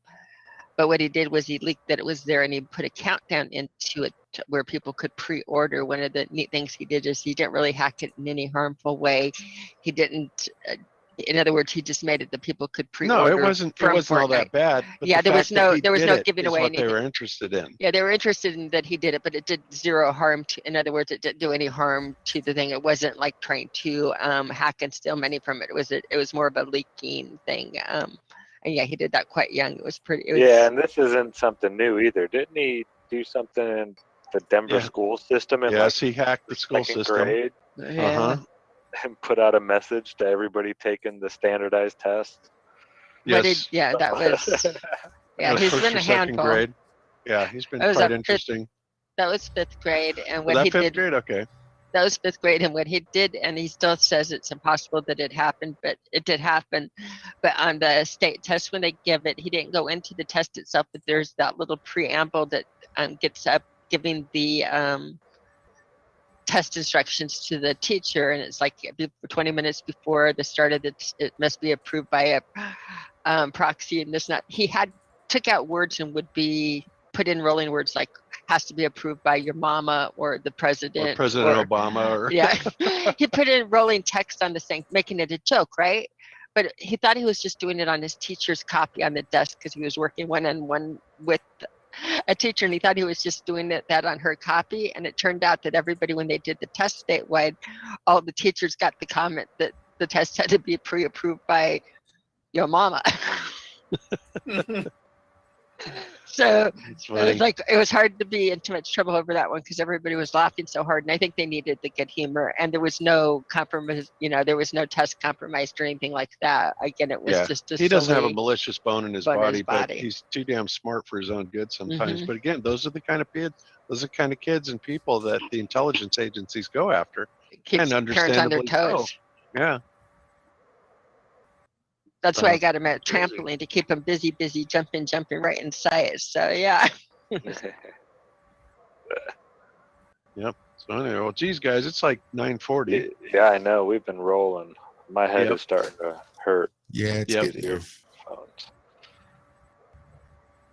All right. So I guess I'm going to bail out and let you close the show down, Josh. All righty, Thanks Bob. for having me on. Anytime. Thanks for coming to hang out. All right. Thanks for no joining us, problem. sweetheart. It's been a great chat tonight with all of the lyrics in it. I really enjoyed that a lot, people. Yeah, that was a fun one. A Yep, whole cool. sideshow going on. Yep, cool. All right, guys. We'll see you later. Catch you next time. Later, Bobo. Bye, Bye-bye. Bob. Bye, Cammy. Oh, I didn't say I was leaving. It's probably about time to go. Bye, Bob. That's Allison. Allison's here too. She was being quiet. She had her Hello. speakers were playing so she could hear us. So once she got those turned off, she's just been waiting quietly there in the background. What's up, Hi, Allison? Allison. Kim and Josh and That's Zach Hey, Allison. and Mike. Oh. Zach. Mike. I don't know. I can't see right now because I have my glasses on. The beautiful avatar you see is 1-year-old Allison. Glamour shot. Glamour shots. That's a Very Callback. glamour shots. Yeah. Anyway, I've been listening and you know, agreeing over here, talking to myself, right? Yeah, you know, regarding the compassion thing and differently, and being kind and loving people where they are, and tambourines and elephants are playing in the band. Won't you take a ride on the Flying Spoon? For those of you lyrically in the chat. Fabulous. Keep going. Yeah. Yeah. I found myself actually not involved, but showed up and happens to be let's say he's a lobbyist, very political, very you know, left, I guess you would say, right? Just here I am being asking questions to see the cognitive dissonance, and keep my mouth shut. You know, and it's cool that lesson, you know, that I get to learn, and that he may get to, you know, I may run away because I do that sometimes when intense, let's put it that way. And I don't want to be more, and I still haven't moved to Alabama, so Real quick, Allison, that was CCR, right? yeah. Oh yeah. Just got home from Illinois. Locked the front door, oh boy. Yeah, Look at all oh the happy boy, all the happy dancing on. creatures dancing on the roof. Bother me tomorrow. They all have no sorrow. Dude, looking out my back door. And I couldn't remember that the other day. And but then, you know, you got the Amazon music now, and you're in the space. I'm not in the little thing. I'm the space. You know, the venue that I was at a few weeks ago, the bar venue, right? The music venue is on the other end of this old building. I'm on the one that's on the other end. It's gonna be a punk night tonight, so that ought to be fun. Money thing. Oh my gosh. I mean, I love work, a job. I'll work. I mean, in the alley back here, I've done, and the homeless guy, right, who leaves his trash purpose. You know, I haven't figured out fabulous, but anyway, we'll talk about today. But he yesterday saw me pick this up. I was the cleanup lady, right? A drawer that had been on a corner for 2 days. I walked past it and brought it back. And so today I was cleaning up this half-eaten pineapple and whatever, and there was $2 underneath the rock, and that was my. That's awesome. Look at that. I'm going really slow. That's wild. Yeah, it's probably running your video and your audio at the same time. It's behind me eating is up that- weird. That is, it's.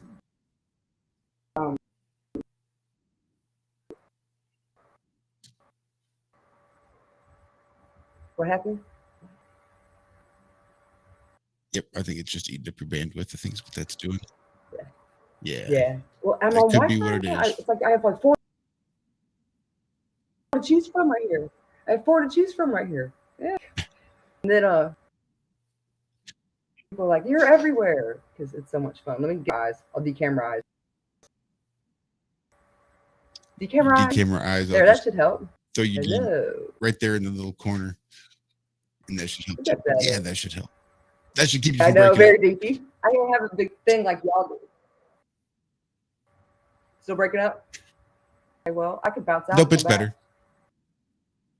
Well, it is about that Go time. check out the show. I gotta Better? go get some sleep because I'm gonna have to be up early. Mike and I are gonna sit down and have a little powwow and see what we can't come up with. I've got some ideas, Mike. I think you're gonna like. We're gonna go farther. We're gonna go deeper, huh? Based on what you've given me, Yeah, I 3 think you'll be hour surprised with minutes. what was that, Allison?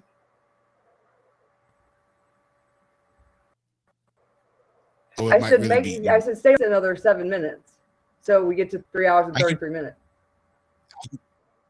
Well, I'm sure I can do 7 minutes, no problem. Because I heard that phone. I could talk for 5. Come on.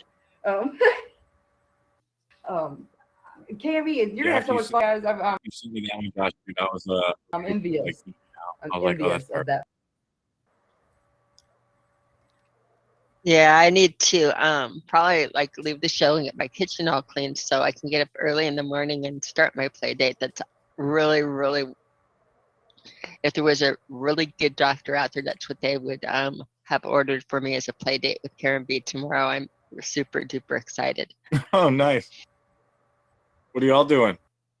She's going to bring over her drone and we're going to take drone pictures over the river, it sounds like, and it looks like we're going to set up aluminum slides and pour baking soda and vinegar and yeast and sugar and stuff down it. And I think we're going to make gas go down. I don't know. We're going to do anything that we can do to, maybe we'll make more crystals, anything that's like feels So right. jealous. Yeah, it's a play date. In other words, we're going to play. Oh, cool. Yeah, I got lots of that bismuth ready to Yeah, go. I It's think just sitting making there crystals and, would be very good right now. So yeah, I think a good play date is just, I can't think of anything I'd rather do. Well, I wish you good weather. I wish childlike curiosity tomorrow, good weather, and like happiness over the day. Childlike curiosity is the best. Yeah. And yeah, that one thing that I did send you, Mike, that's just like part of it because there's a few different ones. Oh, that's just part of it. It's sort So of when I like- sent you, you're like, no. You're like, Look, send me all your ideas are great. I'll throw you what I'm thinking of based on that, and you say, "Fuck no," or be like, no. "All When right." we bounce, just the fact that we're about, like, we're already down the where I want to go, man. We're already Perfect. there. We're almost there. Perfect. Yeah, I've got some ideas. I got some stuff tucked away on the computer that I can throw up and get on there, and I think you'll be happy with what comes out based on what you've given me. Yeah. Cool, bro. I'm excited. I'll see you in the morning. I'm gonna get off of here. I gotta go somewhere anyway. Cammy, great talking to you. Thanks, Zach. Always a pleasure, brother. Yeah, man. I can't wait to Hey, see you in is person that a now, Zach. Harley I can't wait till Davidson? we can meet up and chat. Is that In a a- in an Harley event. Davidson Say flag again? behind you? Is that a Harley flag behind you? No, it's a Rasta flag. Oh, okay. I have a flag. It's got the same skull and the same banner underneath, but it says "Live to Ride, Ride to Live," and it says brotherhood across the top. It's just a damn clip art they used, huh? They Yeah. got us. They got us good. Yeah, much love, brother. Much love, y'all. See you in the morning. Have a great night. Josh. Everybody check out THC. That is the Truthers Hour of Comedy. Jesus. THC, Truthers Hour of Comedy. Mike LeBrash could be coming out with some really, really good stuff in the very, near future. So make sure you head on over to that channel and hit the subscribe button.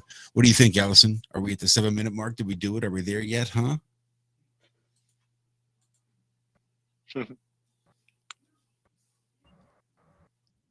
I don't know. I don't know either. Not according to my time. My time says I got 3 minutes left. Well, we could use that time to find his channel and drop the link into the chat.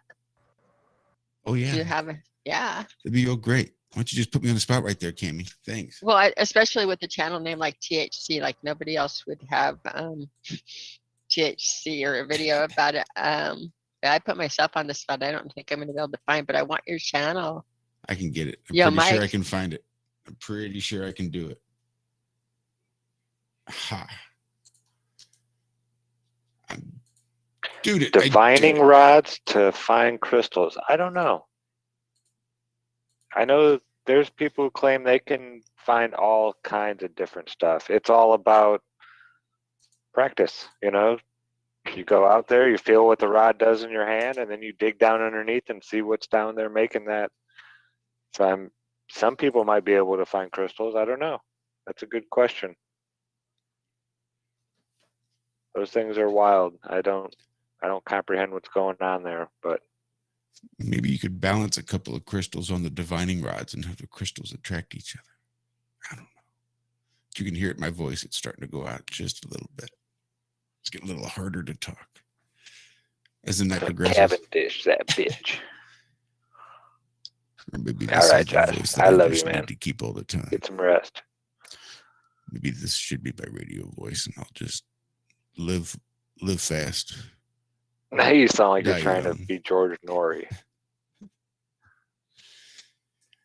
We got to turn. Jaron just put up an old video of his when he was trying to debunk the flat Earth. He has more brains in his pinky finger than all flat earthers. Really, George? You don't have any brains in your pinky finger, genius. Well, if you turn the gain It's not up, where your brains are. if you turn the gain up really high and talk really close to the microphone, then you don't have to talk very loud at all, and it's like you can whisper. Yeah, but you don't have the soundproof room thing going on. I can hear the stuff in the back. Shut up. That's not me.